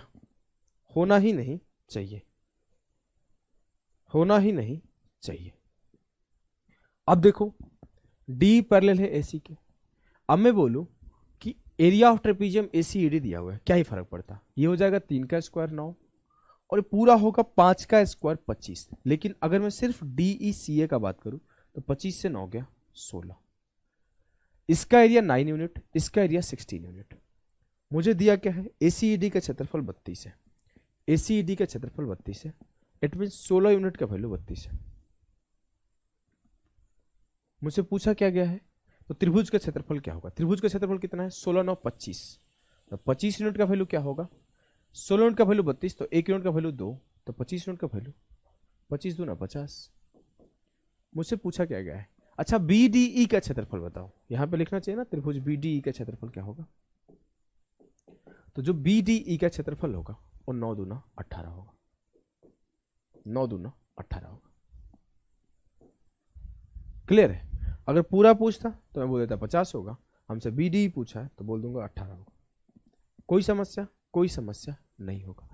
इस सवाल को मैं आपका होमवर्क रखता हूं। सेम सवाल है, कुछ भी अलग नहीं है, इजीली आप कर ले जाओगे कि 5 का स्क्वायर 25 बराबर है 45, तो 8 का स्क्वायर 64 किसके बराबर होगा? आप सिंपल इस कैलकुलेशन करोगे, आंसर आ जाएगा 45/25 इंटू 64। सिंपल सा सवाल है। क्लियर है? इतना तो समझदार हो, देख के भी पता चल रहा होगा कि उत्तर जो आएगा डेसिमल वाला आएगा, ये दोनों नहीं आएगा। अब करना खुद से। इस सवाल को देखो, बहुत बढ़िया सवाल है। इसमें थोड़ा आपको कंफ्यूज करने का कोशिश किया गया है। फोटो बनाना पड़ेगा इस सवाल में। सवाल क्या है मेरे लाल? S is a point on side Q R of a triangle P Q R, P Q R. S is a point on Q R, S is a point on Q R. आगे बोला है of a triangle such this Q S बराबर 10, Q से S बराबर 10, Q से are बराबर 18 है, तो ये 8 हो जाएगा। अगर क्यू से आर बराबर 18 है तो ये पार्ट 8 हो जाएगा। पी एस आर बराबर है क्यू पी आर के। इस सवाल को सोच पा रहे हो क्या? Then the length of P R. आपसे पी आर का लेंथ पूछा है। देखो ये सब सवाल अच्छे सवाल होते हैं, इसके पहले सारे इजी सवाल थे। अब इन सवालों में आपको सोचना पड़ेगा। इस सवाल में सोचोगे नहीं, नहीं हो पाएगा सवाल। कभी भी सोचोगे नहीं, नहीं हो पाएगा सवाल। इसमें आपको प्रॉपर सोचना पड़ेगा, आपको थॉट अपना डालना पड़ेगा। अगर मैं आपको एक बात बोलूं, इसे मैं अल्फा मान लूं तो क्या आपको दिक्कत होगा? बोलोगे नहीं सर। अब मैं आपको एक चीज दिखाऊं कि P Q are, triangle P Q R similar है किसके सर? ऐसे कैसे सिमिलर बोल दोगे? ध्यान देना। मैं बोलूं पी मेरा क्या है? बोलोगे सर थीटा एंगल। मैं बोलूं एस मेरा क्या है? थीटा एंगल, तो ट्रायंगल एस। क्यू मेरा क्या है? सर क्यू हमें नहीं पता है, ठीक है होल्ड करते हैं, क्यू का जगह छोड़ दिए। अब मैं बोलूं आर मेरा क्या है? सर अल्फा, तो एस पी आर को देखूंगा तो आर मेरा अल्फा हो जाएगा। अब हमने देखा कि ट्रायंगल पी क्यू आर में और ट्रायंगल एस पी आर में, एस पी आर में जो पी और आर एंगल थे और जो एस और आर एंगल थे बराबर थे। अगर दो एंगल बराबर हो जाता है तो एंगल एंगल प्रॉपर्टी से तीसरा एंगल तो खुद ब खुद बराबर हो जाएगा और ये ट्रायंगल सिमिलर हो जाएंगे। बोलोगे जी सर जैसे सिमिलर हो गए मुझे, ऐसे तो मैं देखते बोल देता दोनों में दो एंगल कॉमन हो गए, एक थीटा और एक अल्फा। पी आर क्यू में अल्फा कॉमन है, पी आर एस में अल्फा कॉमन है, पी एस आर में थीटा है, क्यू पी आर में थीटा है। दो एंगल कॉमन मतलब तीसरा खुद ब खुद बराबर हो जाएगा। बोलेंगे जी सर बात आपका क्लियर है। अब मैं आगे समझाता हूं। मैं साफ साफ बोलूंगा कि थीटा के सामने क्या है? बोलोगे सर थीटा के सामने मेरा 18 है। आप ऐसे भी सोच सकते थे कि क्यू आर बराबर P are, Q R upon P are. आप यहां से बोलोगे थीटा के सामने क्यू आर और थीटा के सामने पी आर, तो ये भी बात बराबर ही है, बदल गया नहीं, कुछ भी नहीं बदलेगा। अब मैं आपसे बोला कि आप फिर से पी आर को कॉमन देखो, वैसे भी आपको पी आर निकालने बोला है तो पी आर पे ही फोकस करते हैं। हमने बोला ये क्या है? पी आर, ये एस आर। आप ऐसे सोच सकते थे और ऐसे भी सोच सकते थे। छोटे वाले में थीटा के सामने क्या है? P R. छोटे वाले में थीटा के सामने हो चुका है ना। बड़े वाले में जो नॉन कॉमन एंगल था जिसे हम लोग बीटा से प्रेजेंट कर सकते हैं और इसे भी बीटा से प्रेजेंट कर सकते हैं, बीटा के सामने क्या है? P R. और छोटे वाले में बीटा के सामने क्या है? 8। आप यहां से भी सोच सकते थे P R upon S R, तो पी आर की वैल्यू नहीं पता थी, एस आर की वैल्यू 8 थी, तो P R into P R, P R का स्क्वायर बराबर होगा 18 गुणे 8 144, 144 का स्क्वायर रूट करोगे पी आर का वैल्यू 12 आ जाएगा, पी आर का वैल्यू 12 आ जाएगा। इन ट्रायंगल ए बी सी, ए सी बराबर है 8.4, इन ट्रायंगल ए बी सी, ए सी बराबर है 8.4, बी सी बराबर है 14, P is a point on A B such that C P बराबर है 11.2, एंगल ए सी पी बराबर angle B, then what is the length of B P? कैसे करोगे? Triangle A B C में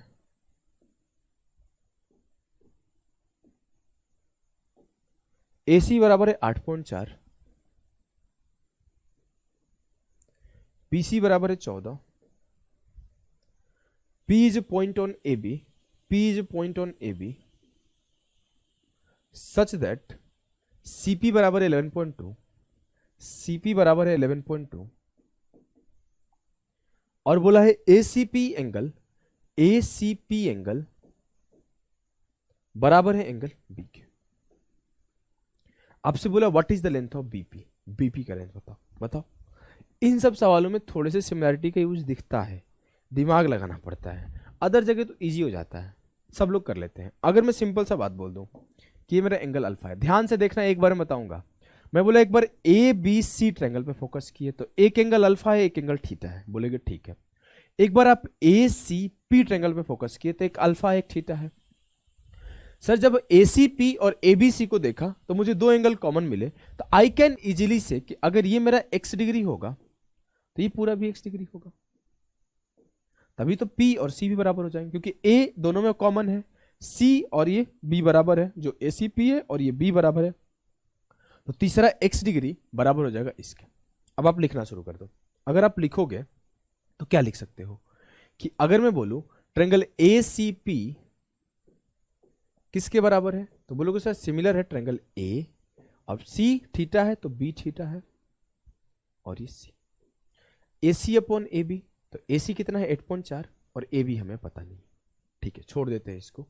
बोला कि C P upon B C, C P कितना है 11.2 और बी सी कितना है सर 14, तो C P 11.2 upon B C 14। आगे देखना, हमने बोला आगे कि AP upon AC, AP upon AC, AP कितना है, एपी को मैं एक्स, एपी को मैं के मान लेता हूं, तो के अपॉन एसी कितना है 8.4। अगर मैं सॉल्व करूं तो ये 14 छक्के 84 0.6 बार में चला जाएगा, 6 दूना 12, 11 छक्के 66 67 6.72। सर के का लेंथ मेरा 6.72 आ गया। अभी अभी सर आपने एक और रेशियो पढ़ा था कि जो ए बी और ए सी का था, तो मैं बोल सकता हूं कि 11.2 रेशियो 14 बराबर होगा किसके, किसके बराबर होगा, ए सी अपॉन ए बी के। ए सी का लेंथ क्या है 8.4 और ए पी का लेंथ क्या है, ए सी का लेंथ, ए बी का लेंथ क्या है हमें नहीं पता, ए बी का लेंथ निकाल लेंगे।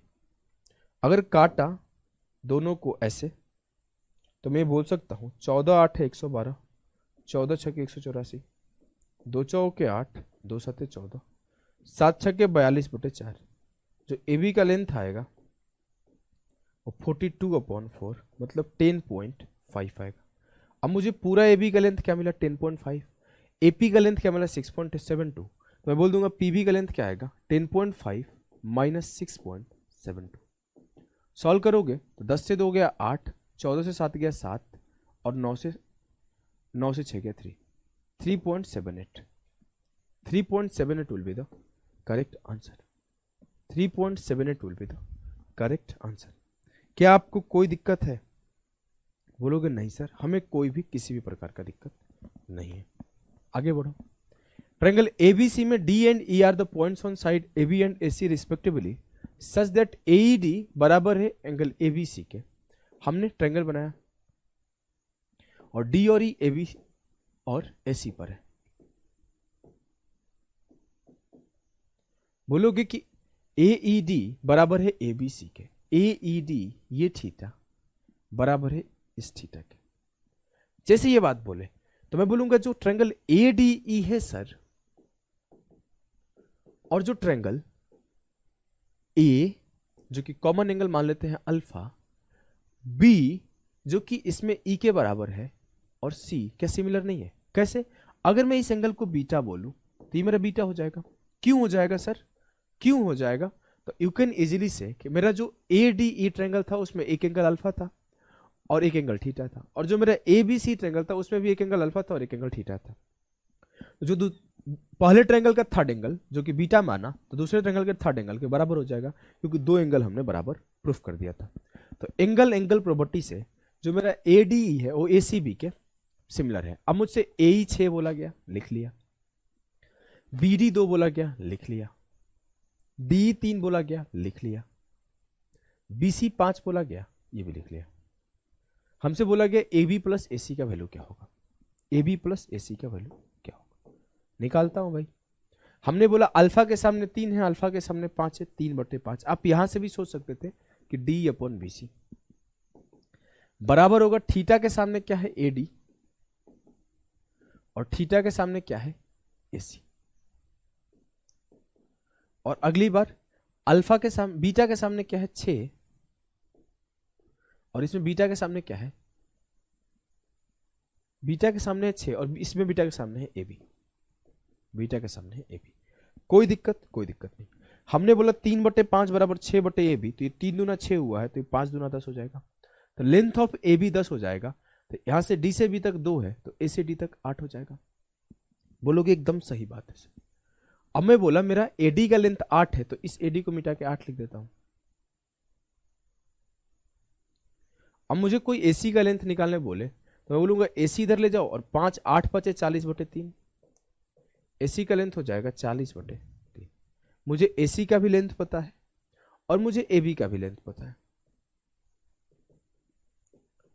40/3 प्लस 10, 3 दहा 30, 40 70/3। जो मेरे एबी प्लस एसी का लेंथ होगा वो 70/3 होगा। क्या आपको कोई दिक्कत है? नहीं सर, कोई भी दिक्कत नहीं है किसी भी प्रकार का। चलो फिर इस सवाल को सॉल्व करो।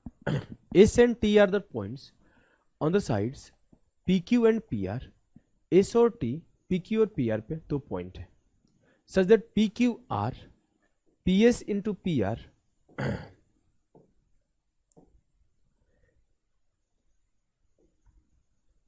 P Q and P R पर एस और T point, such that P S into P R बराबर है P Q into P T के। अगर आप इसे लिखना चाहो तो ऐसे भी लिख सकते हो कि P S upon P Q बराबर है P T upon P R. P S upon P Q बराबर P T upon P R. It means कि पी एस टी और पी क्यू आर सिमिलर है।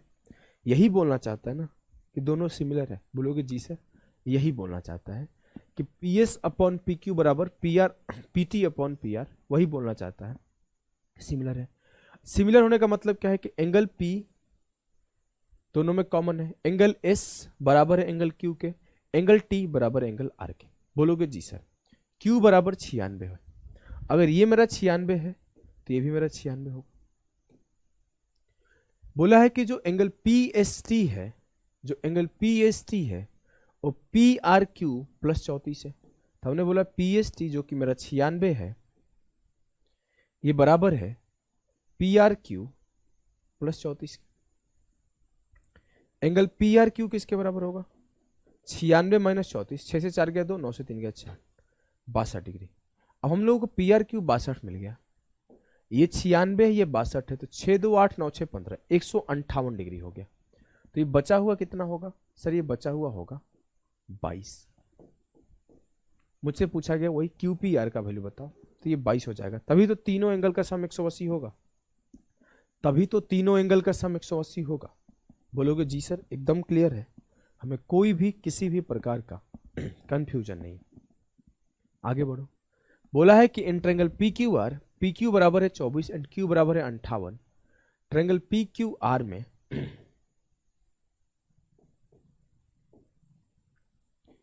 पी क्यू आर में P Q बराबर है 24, Q बराबर है 58। ठीक ठीक। अब बोला है कि S and T R the points on P Q and P R. S T R बराबर 122, एस टी आर बराबर 122। अगर ये 122 है, पूरा 180 होता है, तो मेरा 58 होगा। ये मेरा 58 होगा। बोलोगे जी सर। अब मैं आपसे एक बात बोलूं कि इफ पी एस बराबर है 14, इफ पी एस बराबर है 14, तो एस क्यू बराबर है 10, एस क्यू बराबर है 10, पी टी बराबर है 12, लिख लिया। Then the length of R T क्या होगा, आर टी का लेंथ आपसे पूछ रहे, इजीली निकाल लोगे। अगर मैं आपको बात करूं तो ये एंगल अगर थीटा मान लो तो बोलोगे सर पी आर क्यू में थीटा है और ये 58 है। पी आर क्यू में देख रहा हूं तो एक थीटा है, एक 58 है, एक थर्ड एंगल है। अगर मैं पी टी एस में बात करूं तो एक थीटा एक 58 है, मतलब दो एंगल दोनों में बराबर है। हाँ सर, मतलब ये दोनों ट्रायंगल सिमिलर है, बोलोगे हाँ सर। अगर मैं इसे बीटा बोल दूं तो ये भी मेरा बीटा होगा जी।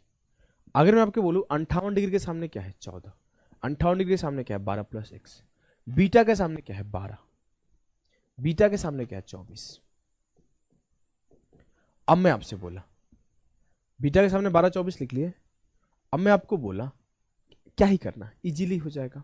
कैसे करोगे, 58 के सामने क्या है पी आर और 58 के सामने क्या है 14, तो 12 दूना 24, पी आर का वैल्यू आ गया 14 दूना 28। जैसे मुझे पी आर का वैल्यू पूरा का पूरा 28 मिला तो मैं 28 से 12 घटा के टी आर का वैल्यू 16 लिख दूंगा। 28 से 12 घटा के टी आर का वैल्यू 16 लिख दूंगा। क्या आपको कहीं भी किसी भी प्रकार का कंफ्यूजन है? हो ही नहीं सकता सर, हो ही नहीं सकता। चलो इस सवाल करो। In triangle ABC D and E are points on side AB and AC respectively such that D parallel है BC के और AD बराबर है 5, DB बराबर है 9। इजीली कर लोगे। पता नहीं एक मच्छर है वो घूम रहा है चारों तरफ। ट्रायंगल ABC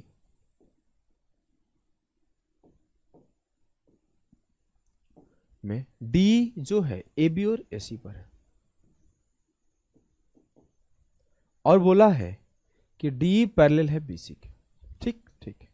AD बराबर है 5, DB बराबर है 9, AE बराबर है 4 और आपसे BC बराबर है 15.4। आपसे बोला है कि सम ऑफ D प्लस EC क्या होगा, D प्लस EC क्या होगा। साफ साफ बोल रहा है कि D पैरेलल है BC के, तो आप लगा दो यहां पे फिर से सिमिलरिटी। मैं बोल दूं कि इसके सामने क्या है 5, ये मान लेते हैं थीटा है तो ये भी थीटा होगा, ये अल्फा है तो ये भी अल्फा होगा, क्योंकि पैरेलल लाइन है ना। थीटा के सामने 5 है।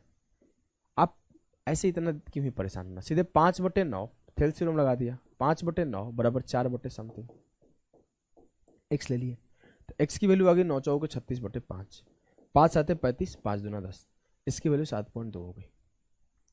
अब मुझे लिखना हो अगर तो मैं ये बोलूंगा AD अपॉन AB बराबर D अपॉन BC, क्योंकि हमने यहां पे तो थेल्स लगाया था AD अपॉन DB और AE अपॉन EC।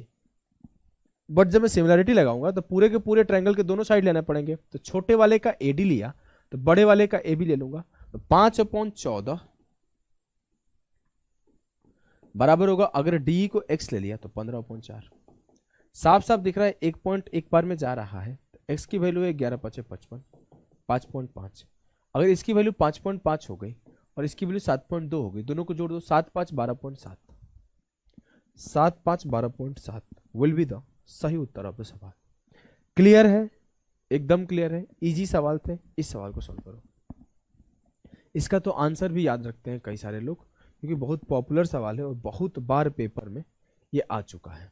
इस वजह से कई लोग इसका आंसर याद रखते हैं, देखते ही सॉल्व कर देंगे, टाइम वेस्ट नहीं होगा। ठीक है। अरे भैया रुक जाओ, कहाँ थे हम लोग, क्वेश्चन मैटर। देखो ट्रायंगल ABC में F and E are points on a side AB and AC such that FE parallel है BC के। FE पैरेलल है BC के। FE divides the triangle in 2 equal area. FE जो है triangle को 2 बराबर एरिया में डिवाइड करता है। क्या करता है, बराबर एरिया में डिवाइड करता है। इट मीन्स अगर मैं लिखना चाहूं तो ट्रायंगल AFE का और ट्रायंगल ABC का जो एरिया आएगा वो 1/2 आएगा। ये 1 होगा और ये पूरा 2 होगा, बोलोगे जी से 1/2 होगा। अगर ये एरिया का रेशियो 1/2 है तो साइड्स का रेशियो क्या, स्क्वायर होता है एरिया। मान लो हमने लिख दिया AFE में AF का स्क्वायर और ABC में AB का स्क्वायर, इसके बराबर होगा। मतलब जो साइड्स के रेशियो होंगे 1/√2 हो जाएंगे, जो साइड्स के रेशियो होंगे 1/√2 हो जाएंगे। क्या आपको इस बात से आपत्ति है? नहीं सर। अगर ये मेरा साइड 1 यूनिट है तो पूरा √2 यूनिट होगा। अगर ये मेरा साइड 1 यूनिट है तो पूरा √2 यूनिट होगा। अगर ये मेरा साइड 1 यूनिट है तो पूरा √2 यूनिट होगा। कोई दिक्कत नहीं, कोई दिक्कत नहीं। बोला है कि if AD perpendicular on BC, अगर AD जो है BC के परपेंडिकुलर है,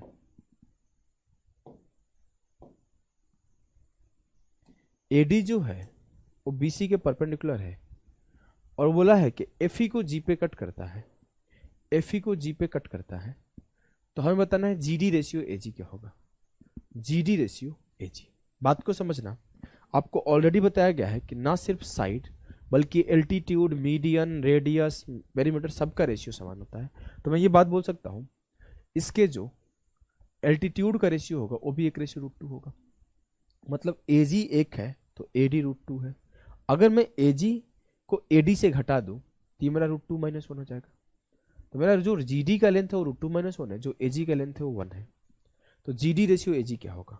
GD ratio AG √2 - 1 upon 1, √2 - 1 upon 1। Clear है? बोलोगे जी सर क्लियर है। बहुत ही बेहतरीन सवाल था।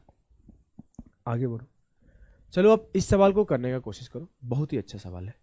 सवाल क्या है? In a triangle ABC, question number 18 तक हो गया था। तो मैं एक बात बता दूं, क्वेश्चन नंबर 18 तक आपको सॉल्यूशन नहीं मिल पाएगा, और सॉल्यूशन हमसे डिलीट हो गया है। बीच में टेक्निकल इशू हो गया था जब 19 नंबर क्वेश्चन पढ़ा रहा था। तो आप 19 से सॉल्यूशन ले लेना, 18 तक सॉल्यूशन लिख लेना। सवाल को पढ़ना।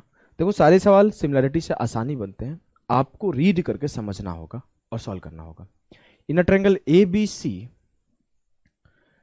a point D lies on AB and points E and F lies on BC such that DF is parallel to AC and D is parallel to AF। एक त्रिभुज ABC में, एक त्रिभुज ABC में AB पर E और F है, D lies on AB, D कोई पॉइंट है AB पर, और E और F BC पर है। और इस तरीके से है कि जो DF है वो AC के पैरेलल है। मान लेते हैं F यहां पर है, DF है वो AC के पैरेलल है, और जो DE है वो AF के पैरेलल है। तो मान लेते हैं D यहां पर है, ये AF के पैरेलल है,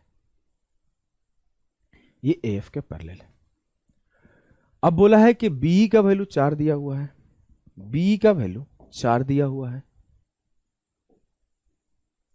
और EF का वैल्यू 6 दिया हुआ है। मुझसे क्या बोला है ध्यान से। अब देखो इतना तो हमने क्वेश्चन पढ़ लिया और उसके अकॉर्डिंग हमने क्वेश्चन को लिख लिया। अब बोला है BC की लंबाई बताए, लेंथ ऑफ BC बताना है। हमें एक स्टेटमेंट क्या गिवन है? हमें स्टेटमेंट गिवन है, ध्यान से देखना, कि D जो है वो पैरेलल है AF के। अब जब D पैरेलल है AF के, it means BDE triangle parallel similar है BAF के। बोलोगे जी सर। इट मीन्स अगर ये 2/3 में, 2 दूना 4 2 3 6, तो इसका ये साइड भी 2/3 में होगा। मतलब BD रेशियो DA भी 2/3 होगा अगर B रेशियो EF 2/3 है तो। बोलोगे जी सर। 2 दूना 4 2 3 6, ये भी 2/3 था। अब आगे देखना, हमने एक स्टेटमेंट कंक्लूड किया कि BD रेशियो DA क्या है। अब मैं दूसरा फोकस कर रहा हूं DF और AC पर। DF क्या है? पैरेलल है AC क्या? DF क्या है? पैरेलल है AC के। अगर DF पैरेलल है AC के, it means triangle BDF similar है BAC के। बोलोगे जी सर। अब BAC के सिमिलर है तो आप बोलोगे जो सर BD रेशियो DA होगा वही BF रेशियो FC होगा। इट मींस ये 2/3 होगा। और अगर मैं बोलूं कि जो BF का लेंथ है वो क्या है? 6 4 10, तो 2 यूनिट बराबर है 10 के, तो 3 यूनिट बराबर होगा 3 5 15 के। ये 2 5 10 है तो ये 3 5 15 होगा। बोलोगे जी सर एकदम सही बात है, कोई भी दिक्कत नहीं है। अगली चीज, आपसे BC का लेंथ पूछा है। लेंथ ऑफ BC क्या होगा? 15 + 10 25, 15 + 10 25। क्लियर है? डबल सिमिलरिटी का केस था, एक ही ट्रायंगल में 2 बार सिमिलरिटी लगाना था और आपका उत्तर आपके कदम चूम रहे होंगे। इसे सॉल्व करो। In a triangle ABC, D and E are the points on side AC and BC respectively. Triangle ABC में AC और BC पर D और E पॉइंट है। AC और BC, एक काम करते हैं ना, इसको C ले लेते हैं, ये A हो जाएगा, ये B हो जाएगा। AC पर D है और BC पर E है, तो D और E पॉइंट AC और BC पर है।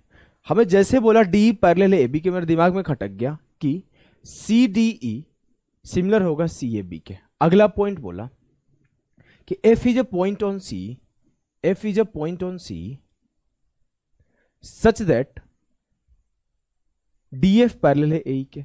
ये जो DF है वो इस AE के पैरेलल है। फिर से वही चीज है, फिर से डबल सिमिलरिटी का केस है कि CDF सिमिलर हो जाएगा CAE के, CDF सिमिलर हो जाएगा CAE के। क्या ये बात आपके दिलो जहान में क्लियर है? बोलोगे जी सर क्लियर है। अब आपको लेंथ दिया गया है CE का 6, CE 6 है और CF 2.5 है। CF 2.5 है, CE 6 है, तो 6 माइनस 2.5 ये 3.5 हो जाएगा। अगर काटोगे तो 5 5 है 25, 5 7 है 35। अगर CF रेशियो FE 5 रेशियो 7 है तो CD रेशियो D है 5 रेशियो 7 होगा, 5 रेशियो 7 होगा। अब मैं बोल दिया कि CD रेशियो D है अगर 5 रेशियो 7 है, तो आप एक बात बोल सकते हो, आप एक बात बोल सकते हो कि अगर मेरा CDE सिमिलर है CAB के, तो C रेशियो EB भी 5 रेशियो 7 होगा, ये भी 5 रेशियो 7 होगा। बोलोगे जी सर एकदम सही बात है। अब मैं अगर बोलूं कि C बराबर है 6 के, CF बराबर है 2.5 के, मुझे BC का लेंथ बताना है, मतलब 5 यूनिट का वैल्यू मुझे 6 दिया हुआ है, तो 7 यूनिट का वैल्यू क्या होगा? 5 यूनिट का वैल्यू 6 है, मतलब 1.2 से मल्टीप्लाई हुआ है, 12 25 60, तो भी 1.2 से मल्टीप्लाई हो जाएगा, 12 7 84, तो इसका लेंथ 8.4 आ जाएगा। तो 8.4 प्लस 6 14.4 जो होगा BC की वैल्यू होगी, 14.4 जो होगा BC की वैल्यू होगी। क्या चीज आपको क्लियर है? क्या ये बात आपके दिलो जहान में क्लियर है? बोलोगे जी सर एकदम क्लियर है, हमें कोई भी किसी भी प्रकार की समस्या नहीं हो रही है। इस सॉल्व करो। In triangle ABC P and Q are the mid point of AB and AC। Triangle ABC में जो P और Q है AB और AC के मिड पॉइंट है, और जैसे मिड पॉइंट बोला मुझे याद आ गया कि ये 1:1 होगा, ये भी 1:1 होगा, और ये सर 1:2 होगा। अब क्या बोला है कि PR रेशियो RQ, कहां से एक और लाइन आया R is a point on PQ, R एक पॉइंट है PQ पर। ठीक है भैया लिख लेते हैं, R is a point on PQ such that PR ratio RQ 3:5 है, such that PR ratio RQ 3:5 है। QR का लेंथ 20 है, अगर QR का लेंथ 20 है तो 5 यूनिट का वैल्यू 20 है, तो 3 यूनिट का वैल्यू क्या होगा? 3 चौके 12, तो पूरा लेंथ कितना हो जाएगा? 32, 20 प्लस 12 32, तो PQ का लेंथ 32 हो गया। अब से BC का लेंथ पूछा है। आपको पता है ये हमेशा 1:2 में होता है। अगर ये मेरा 32 हो गया तो इसका 2 गुना ये मेरा 64 हो जाएगा, 32 और 2 64। Length of BC 64, length of BC 64 है। क्लियर है? जी सर क्लियर है। अगले सॉल्व करो। In the given figure D and E is the middle point of AF and FG। जो D और E है वो AFG ट्रायंगल का मिडिल पॉइंट AF और FG का है, मतलब ये 1:2 होगा, ये 1:1 होगा, ये 1:1 होगा। सिर्फ इतना काफी है 1:2, जिससे पता चल गया D and E are the mid point of AF and FG। F and G are the mid point of AB and AC। अब देखो देखने से तो नहीं लग रहा है, लेकिन आप बोल सकते हो कि AB और AC का F और G मिड पॉइंट है। जब ये मिड पॉइंट होगा तो FG का 2 गुना BC होगा, तो ये 4 होगा, मतलब ये 1 1 और 2 इस तरीके से होगा। क्योंकि ये F मिड पॉइंट है तो AF का लेंथ और FB का लेंथ बराबर होना चाहिए, AG का लेंथ और GC का लेंथ बराबर होना चाहिए अगर मिड पॉइंट है। मुझे गिवन क्या है? लेंथ ऑफ DE मुझे गिवन है 2.4, लेंथ ऑफ D 2.4 है और लेंथ ऑफ BC पूछा है, तो 1 यूनिट का वैल्यू 2.4 है और 4 यूनिट का वैल्यू मुझसे पूछा है, तो 24 चौके 96 9.6 हो जाएगा। क्या आपको चीजें क्लियर है? क्या आपको चीजें क्लियर है? बोलोगे जी सर धूम धड़ाके से क्लियर है। इस सॉल्व करो। CGL Tier 2 29 जनवरी 2022 इसी शिफ्ट में मेरा पेपर हुआ था, और 2 सवाल जो कि बहुत डिफिकल्ट 3 सवाल आए थे, जिसमें से एक ये सवाल भी था पेपर में। काफी लोग इसको भी छोड़ गए थे। कोशिश करो सॉल्व करने का। O is a point in the interior of triangle ABC such that OA बराबर 12, OC बराबर 9। मैंने एक ट्रायंगल फॉर्म किया ABC, जिसमें O एक पॉइंट है ट्रायंगल ABC में, और जहां पे OA का लेंथ, जहां पर OA का लेंथ मुझे 12 दिया है, OC का लेंथ मुझे 9 दिया है, और बोला है कि AOB बराबर है COA के। देखो ऊपर वाले में एक स्टेटमेंट मिसिंग है। AOB बराबर है BOC बराबर है COA के, मतलब ये तीनों एंगल एक दूसरे के बराबर है। AOB, AOB, AOC और BOC, मतलब ये और ये। साफ साफ पता है एक जो सर्कल होता है वो 360 डिग्री का होता है। बोलोगे जी सर, तो ये मेरा 120 होगा, ये भी मेरा 120 होगा, और ये भी मेरा 120 होगा। एक और स्टेटमेंट गिवन है कि ABC 60 है, ABC 60 है। अगर ABC 60 है और मैं इसको थीटा मान लूं तो ये 60 माइनस थीटा हो जाएगा। बोलोगे जी सर। अब ये थीटा है, ये 120 है, और किसी ट्रायंगल के तीनों एंगल का सम 180 होता है, तो बोलोगे ये 120 ये थीटा है, तो ये मेरा 60 माइनस थीटा हो जाएगा। बोलोगे जी sir. 120 plus theta plus 60 minus theta 180 हो जाएगा। अगर ये 120 है, 60 माइनस थीटा है, तो ये थीटा हो जाएगा। बोलोगे जी सर। तभी तो AOB के तीनों एंगल का सम 180 मिल जाएगा। चलिए भैया आगे करते हैं। अब मैं आपसे बोलूं कि साफ साफ देखो, थीटा की वैल्यू 9 है, थीटा की वैल्यू। अब आपको एक चीज देखो, अगर मैं फोकस करूं AOB और BOC में, तो AOB में एक एंगल थीटा है, एक 120 है, एक 60 माइनस थीटा है। OBC में एक एंगल 120 है, एक एंगल थीटा है, एक एंगल 60 माइनस थीटा है। ठीक ठीक, समझना। दोनों के दोनों ट्रायंगल में तीनों के तीनों एंगल बराबर है। इट मींस दोनों के दोनों ट्रायंगल सिमिलर है, और ट्रायंगल सिमिलर है तो एंगल के सामने वाला साइड का रेशियो भी बराबर होगा। 60 माइनस थीटा के सामने क्या है, उसमें 12। 60 माइनस थीटा के सामने इसमें क्या है, OB। थीटा के सामने इसमें क्या है, उसमें थीटा के सामने OB है, और थीटा के सामने इसमें 9 है। तो 12 गुणा 9, OB का स्क्वायर बराबर हो गया 108 के। ये 36 गुणा 3 है, तो OB का वैल्यू हो जाएगा 6√3। OB का वैल्यू हो जाएगा 6√3। क्लियर है? बोलोगे जी सर क्लियर है। कोई समस्या? कोई समस्या नहीं। इस सवाल को करो, इस सवाल को करो।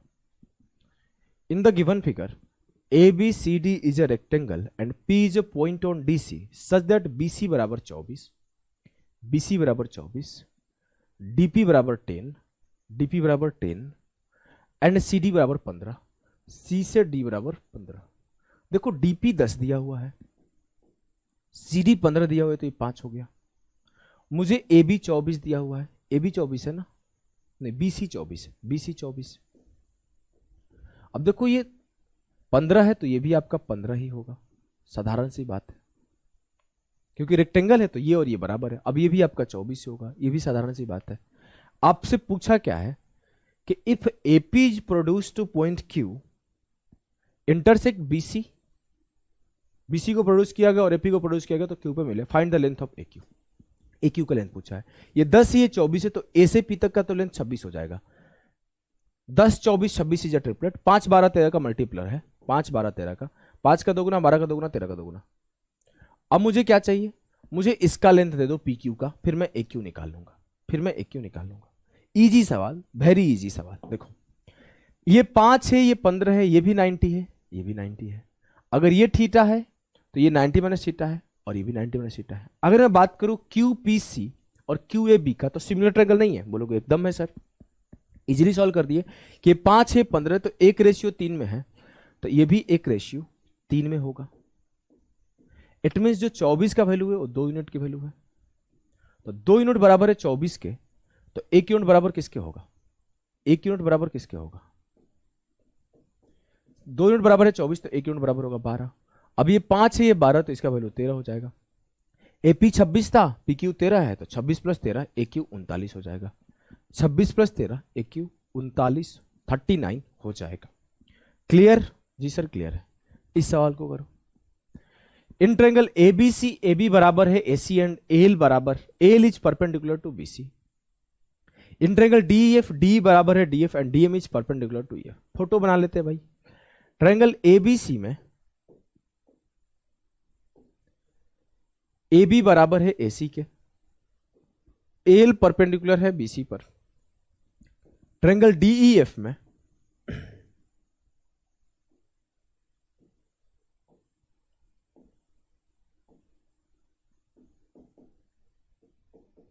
DEF में D बराबर है DF के और DM जो है परपेंडिकुलर है आपका EF पर। एरिया ऑफ ट्रायंगल ABC और एरिया ऑफ ट्रायंगल DEF 9:25 दिया हुआ है। दोनों का एरिया का रेशियो मुझे 9:25 दिया हुआ है। तो मैं बोल दूं कि इसका जो साइड का रेशियो होगा, जो हाइट का रेशियो होगा, जो मीडियन का रेशियो होगा, क्या होगा? इसका स्क्वायर रूट। तो 9 और 25 का स्क्वायर रूट किया है तो 3/5। ये 3:5 है ना, इसके साइड्स का रेशियो भी 3:5 होगा। सारे साइड्स का रेशियो 3:5 होगा। 3।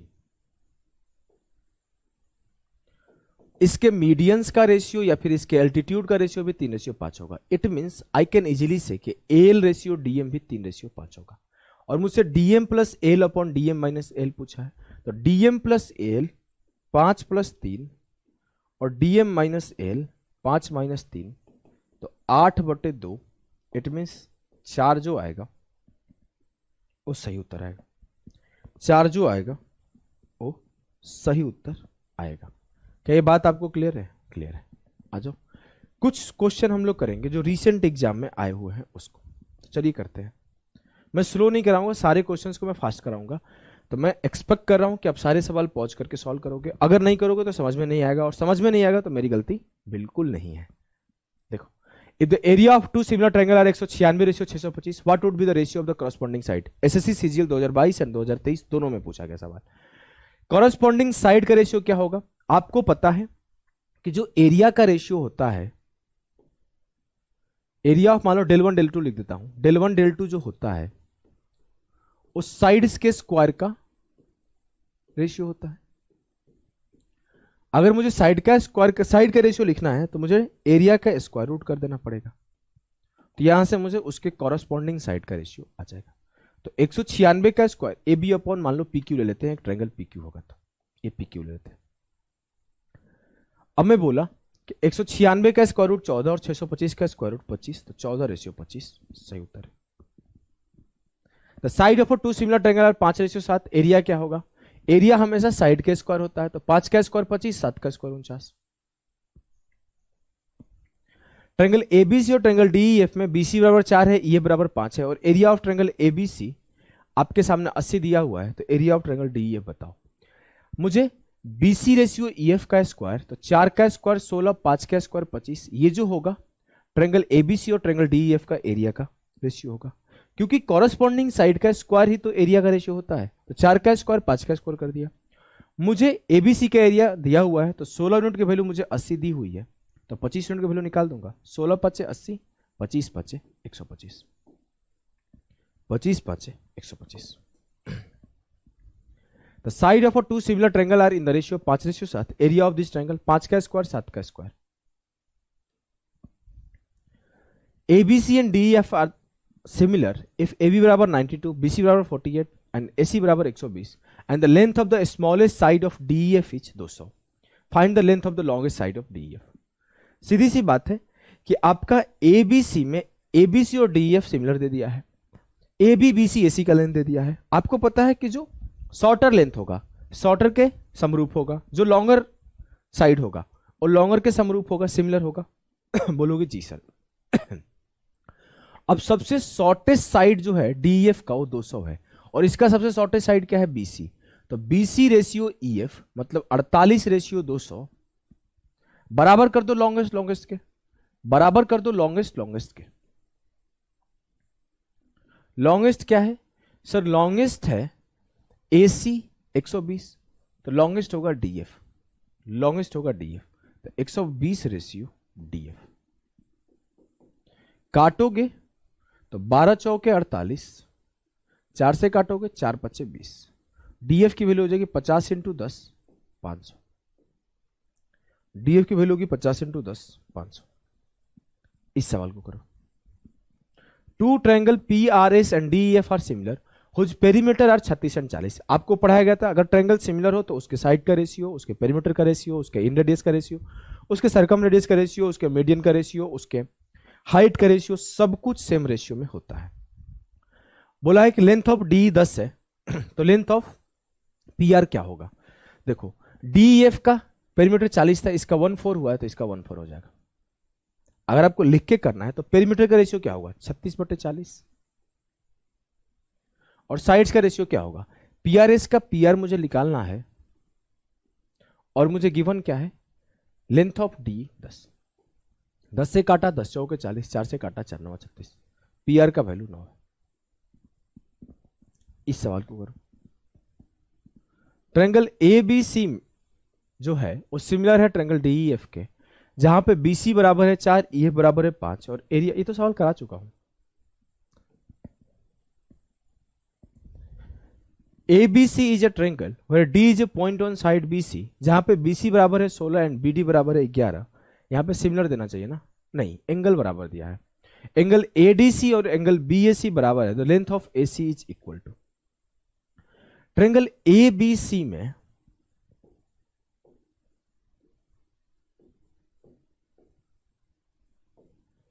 BC बराबर 16 दिया है, BD बराबर 11 दिया है और पहले बोला है कि D is a point on side BC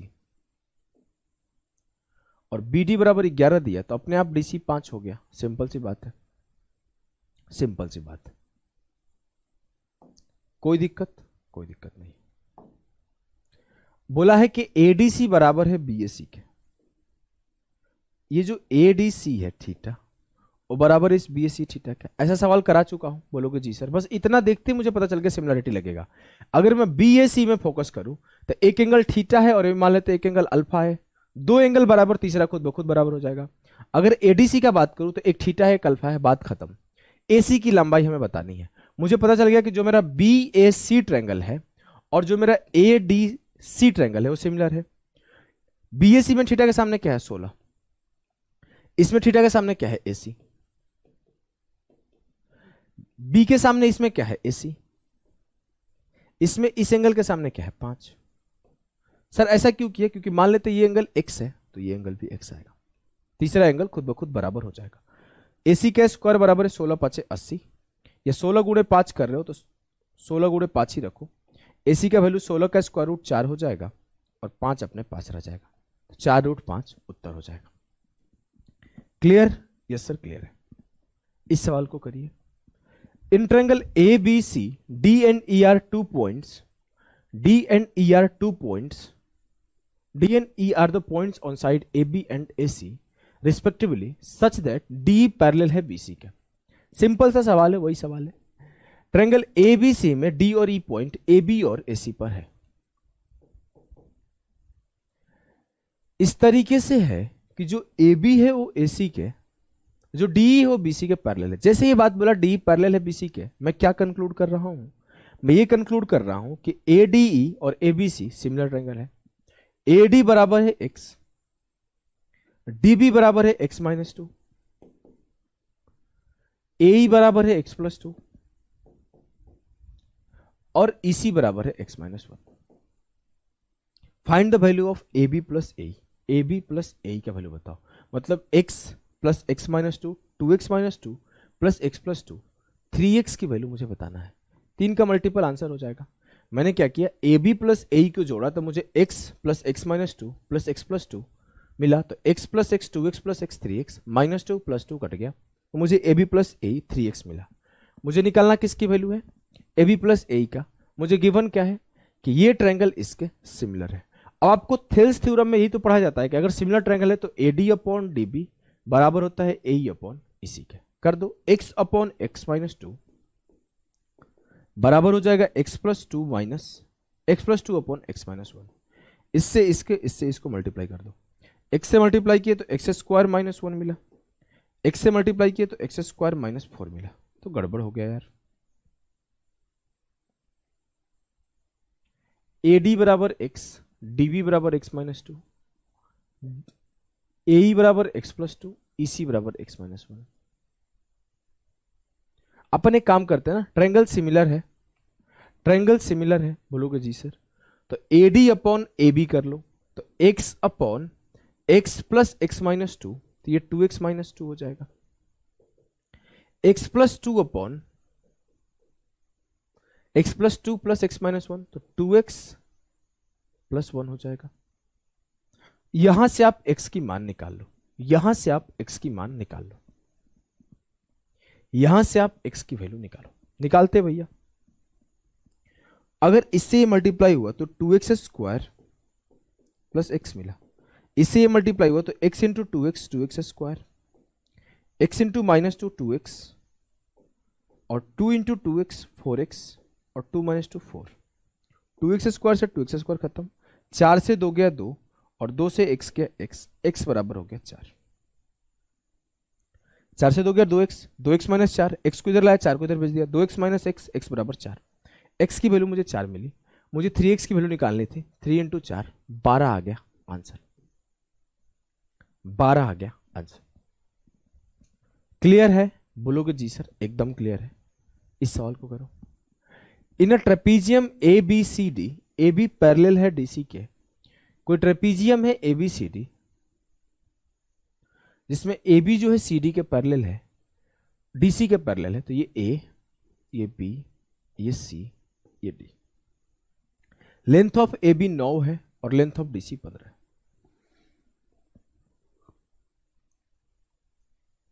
the distance between A B and DC 4, A B और डीसी के बीच का डिस्टेंस 4 है। F and G are the mid point of A D and B C, F और G जो है वो mid point है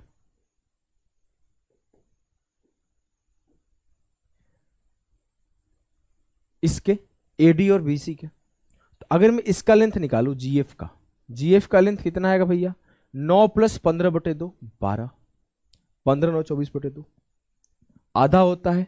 ये आपको शुरुआत की क्लास में जब मैं आपको लाइन एंड एंगल पढ़ाया था तो इसका लेंथ निकालने सिखा दिया था, और ट्रेपीजियम में भी इसे सिखाया जाता है हमेशा।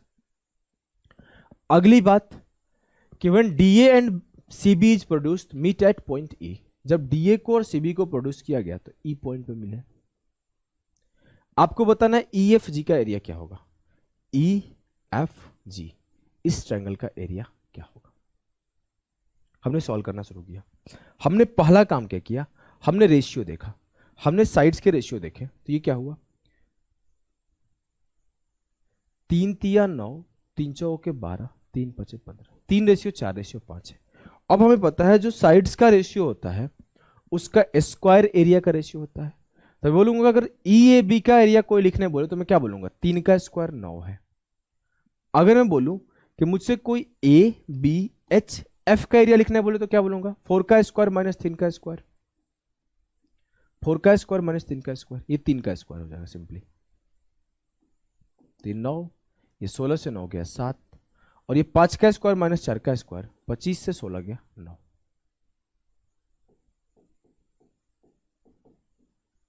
ठीक ठीक है। अब हमें एक चीज देखने को मिला, जानते हो क्या, कि आपको दिख रहा है, हमें तो दिख गया है। हमें ये चीज देखने को मिला कि जो मेरा इस पर्टिकुलर पार्ट का एरिया है वही मेरा इस ट्रायंगल का एरिया है, वही मेरा इस ट्रायंगल का एरिया है। जो मेरा इस पर्टिकुलर पार्ट का एरिया है 9 यूनिट, वही मेरा इस ट्रायंगल का एरिया है। अगर मैं इस ट्रायंगल का एरिया को यहां पुट कर दूं, मुझे निकालना क्या था, मुझे निकालना था ई एफ जी का एरिया। ई एफ जी का एरिया किसी से मिलकर बना है, तो sir E A B triangle से और A B G F quadrilateral से, ये पूरा ई एफ जी बना है। अगर मैं बोलूं जो ई ए बी का एरिया है वो यहां शिफ्ट कर दूं, तो मैं ये बात बोल सकता हूं कि अगर जो मेरा ए बी सी डी है, वो जो area of A B C D है वो बराबर है ट्रायंगल ई एफ जी के एरिया के। बोलोगे जी सर, बोल सकते हो, क्योंकि वो भी 9 है और ये भी 9 है, तो ये भी 9 7 16 होगा और ये भी 9 7 16 होगा। तो अगर मैं इस ट्रेपीजियम एबीसीडी का एरिया निकाल दूं तो क्या मेरा ईएफजी का एरिया मिल जाएगा? बोलोगे जी सर मिल जाएगा। तो मैंने निकाल दिया। ट्रेपीजियम का एरिया होता है 1/2 सम ऑफ पैरेलल साइड, तो 9 + 15 24 इंटू हाइट, हाइट क्या है 4, 2 दूना 4, 24 दूना 48 जो होगा करेक्ट आंसर होगा इस सवाल का। 24 दूना 48 जो होगा करेक्ट आंसर होगा इस सवाल का। क्लियर है जी सर? क्लियर है। सीडीएस का आया हुआ 2 सवाल हमने लिया है, दोनों को बारी बारी से निपटाते हैं, 5 मिनट में निपटा देंगे, ज़्यादा टाइम नहीं लगेगा। बोला है कि consider the following for the next 3 item that follow a triangle CEF is drawn inside a square ABCD as shown in the figure. 3 सवाल है इसी पैटर्न पर। एक आपको स्क्वायर दिया गया है ABCD जिसमें एक ट्रायंगल ड्रॉन है CEF। ठीक ठीक।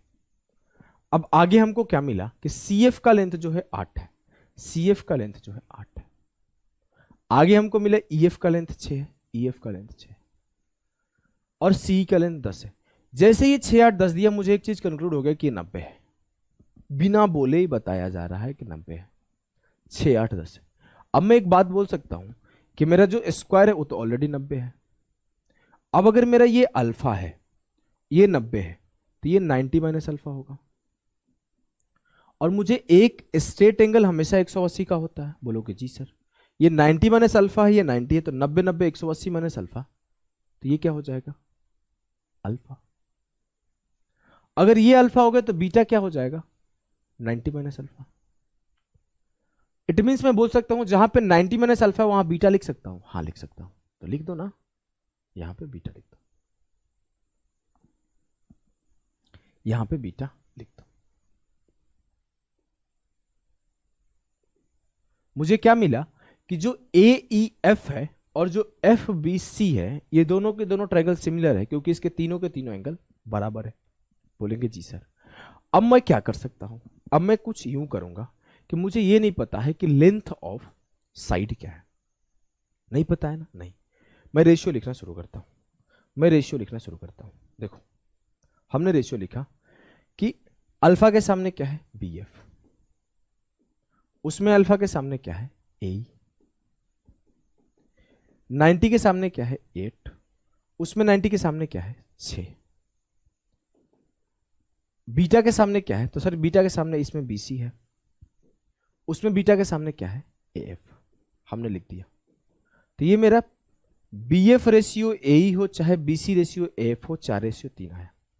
तो हमने BF रेशियो AE को छोड़ा, BC रेशियो AF पे फोकस किया, तो मुझे क्या मिला कि BC का लेंथ 4 यूनिट है, मैंने मान लिया कि BC का लेंथ 4 यूनिट है। जैसे BC का लेंथ 4 यूनिट कंसीडर किया, मैं बोल दूंगा साइड ऑफ स्क्वायर 4 यूनिट का है, और जैसे बोला साइड ऑफ स्क्वायर 4 यूनिट का है, तो मुझे मिला है कि AF3 है, तो मुझे AF3 मिल चुका है, AF3 यूनिट है। और जब मैंने बोला AF3 है और मुझे पता है स्क्वायर के चारों साइड बराबर होते हैं, तो ये भी 4 होगा और ये 3 हो चुका है, तो बचा हुआ F भी 1 होगा। बोलोगे एकदम बात आपका सही है सर, हमें इस बात से कोई आपत्ति नहीं है, होना भी नहीं चाहिए। अब मुझे बोला गया है कि जो BF है, अब इसको जरूरत नहीं है, आ जाओ मैं आपको और तेज कर देता हूं। इतना हो गया, सिर्फ आपने BC रेशियो F लिखा, BC का वैल्यू 4 लिखा, तो AB भी 4 होना चाहिए, F 3 था तो F भी 1 हो गया। क्लियर, एकदम क्लियर है कहानी, कोई भी दिक्कत नहीं है। अब मैं अगर बोलूं ये 4x है, ये 1x है, तो 4 चौके 16, 1 एकम 1, √17x का वैल्यू 8 है, √17x की वैल्यू 8 है। क्या इस बात से किसी को आपत्ति है? नहीं। तो x की वैल्यू क्या है 8√17, x की वैल्यू क्या है 8√17, 8/17, x की वैल्यू क्या है 8/√17, 4 चौके 16, 1 का स्क्वायर 1, 16 1 √17, x बराबर 8, तो x बराबर 8/√17। It means I can easily say कि ये हो जाएगा 4 8 32/√17, ये हो जाएगा 8/√17, ये हो जाएगा 3 8 24/√17, और अगर ये 3 24/√17 है और ये 6 है, तो मैं यहां भी काट दूंगा, 6 चौके 24, तो 1 - 4/√17। समझ रहे हो, समझ रहे हो कि नहीं समझ रहे हो? मैंने अब EAF में राइट एंगल ट्रायंगल में पाइथागोरस लगाया, तो एक 6 है, एक 24√17 है। तो पहले हमने क्या किया, 6 से काट लिया, 6 से काट लिया, 6 से काटा तो ये 1 हो गया, ये 4/17 हो गया। तो 1 का स्क्वायर माइनस 4 चौके 16/17। समझ में आया? 1 का स्क्वायर माइनस 16/17, तो 17 कम 17 से 16 गया 1/17।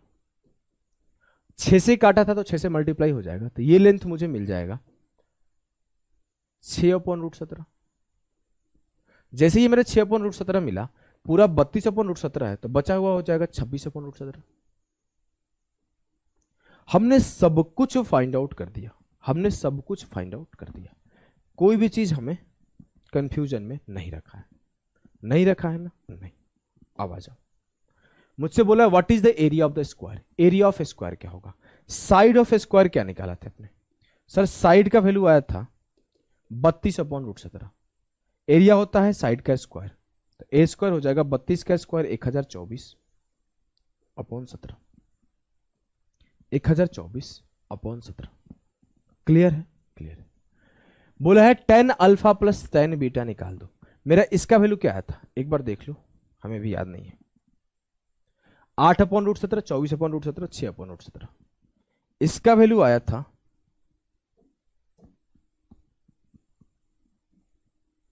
इसका वैल्यू आया था 8/√17, यह आया था 24/√17, यह आया था 6/√17 और यह आया था 26/√17। मुझसे बोला tan alpha plus tan beta निकाल दो। अगर मैं बोलूं तो हमने एक चीज देखा था कि ये मेरा बीटा है और ये मेरा 32/√17। अगर tan alpha plus tan beta लिखोगे, ये मेरा क्या था? 8 था, 8 ही था ना भाई, ये 8 था, तो उससे हमें फर्क पड़ता नहीं है। tan अल्फा का वैल्यू क्या होगा? Perpendicular upon base 8/√17, 32/√17। पहले रेशियो काट लेते हैं, √17 से √17 खत्म, 8 चौके 32। अब tan अल्फा क्या होगा? 1/4। सर tan अल्फा का वैल्यू होगा 1/4 और tan बीटा का वैल्यू होगा लंब अपॉन आधार 4/1। तो 1 एकम में 4 चौके 16, 17/4 जो होगा सही उत्तर होगा। 17/4 जो होगा सही उत्तर होगा। इसे करो, सी डी ई का क्षेत्रफल बता दीजिए। सी डी ई का इजिली निकाल लोगे। कैसे निकाल लोगे सर? इसका वैल्यू है 32/√17 और इसका वैल्यू है 26/√17। निकाल दो भैया, 1/2 बेस इंटू हाइट, 1/2 32/√17 इंटू 26/√17। 13 बार में गया, 13 दूना 26, 13 39 और 2 41, 416/17। क्लियर है? क्लियर है। आ जाओ अगले सवाल पे बढ़ते हैं। एक कॉन्सेप्ट मैंने आपको शुरुआत में ही सिखा दिया था, कॉन्सेप्ट अगर आपको याद हो तो मैं आपको दिखाता हूं। ये कि जो 1/z है 1/x प्लस 1/y के बराबर होता है। इस पे अभी हाल फिलहाल में CDS में एक सवाल पूछा गया है, तो मैं उस सवाल को कंसीडर कर लिया हूं। ध्यान दो, बोला है consider the following for the next 2 item. 2 parallel line PQ बराबर 5, RS बराबर 3, perpendicular to a horizontal line. देखो PQ बराबर 5 और RS बराबर 3 और एक हॉरिजेंटल लाइन MN जो है परपेंडिकुलर है उसके कट पॉइंट पर, यही बोला है ना। Perpendicular to a horizontal line AB as shown in the given figure below, the point of intersection of PS and QR is M and MN is perpendicular to QS। आसान भाषा में बोला है कि जो मेरा PQ और RS है वो AB पर परपेंडिकुलर है, और जब मैं PS और RQ को मिला रहा हूं तो M पर इंटरसेक्ट कर रहे हैं, और MN जो है वो भी आपके AB पर परपेंडिकुलर है।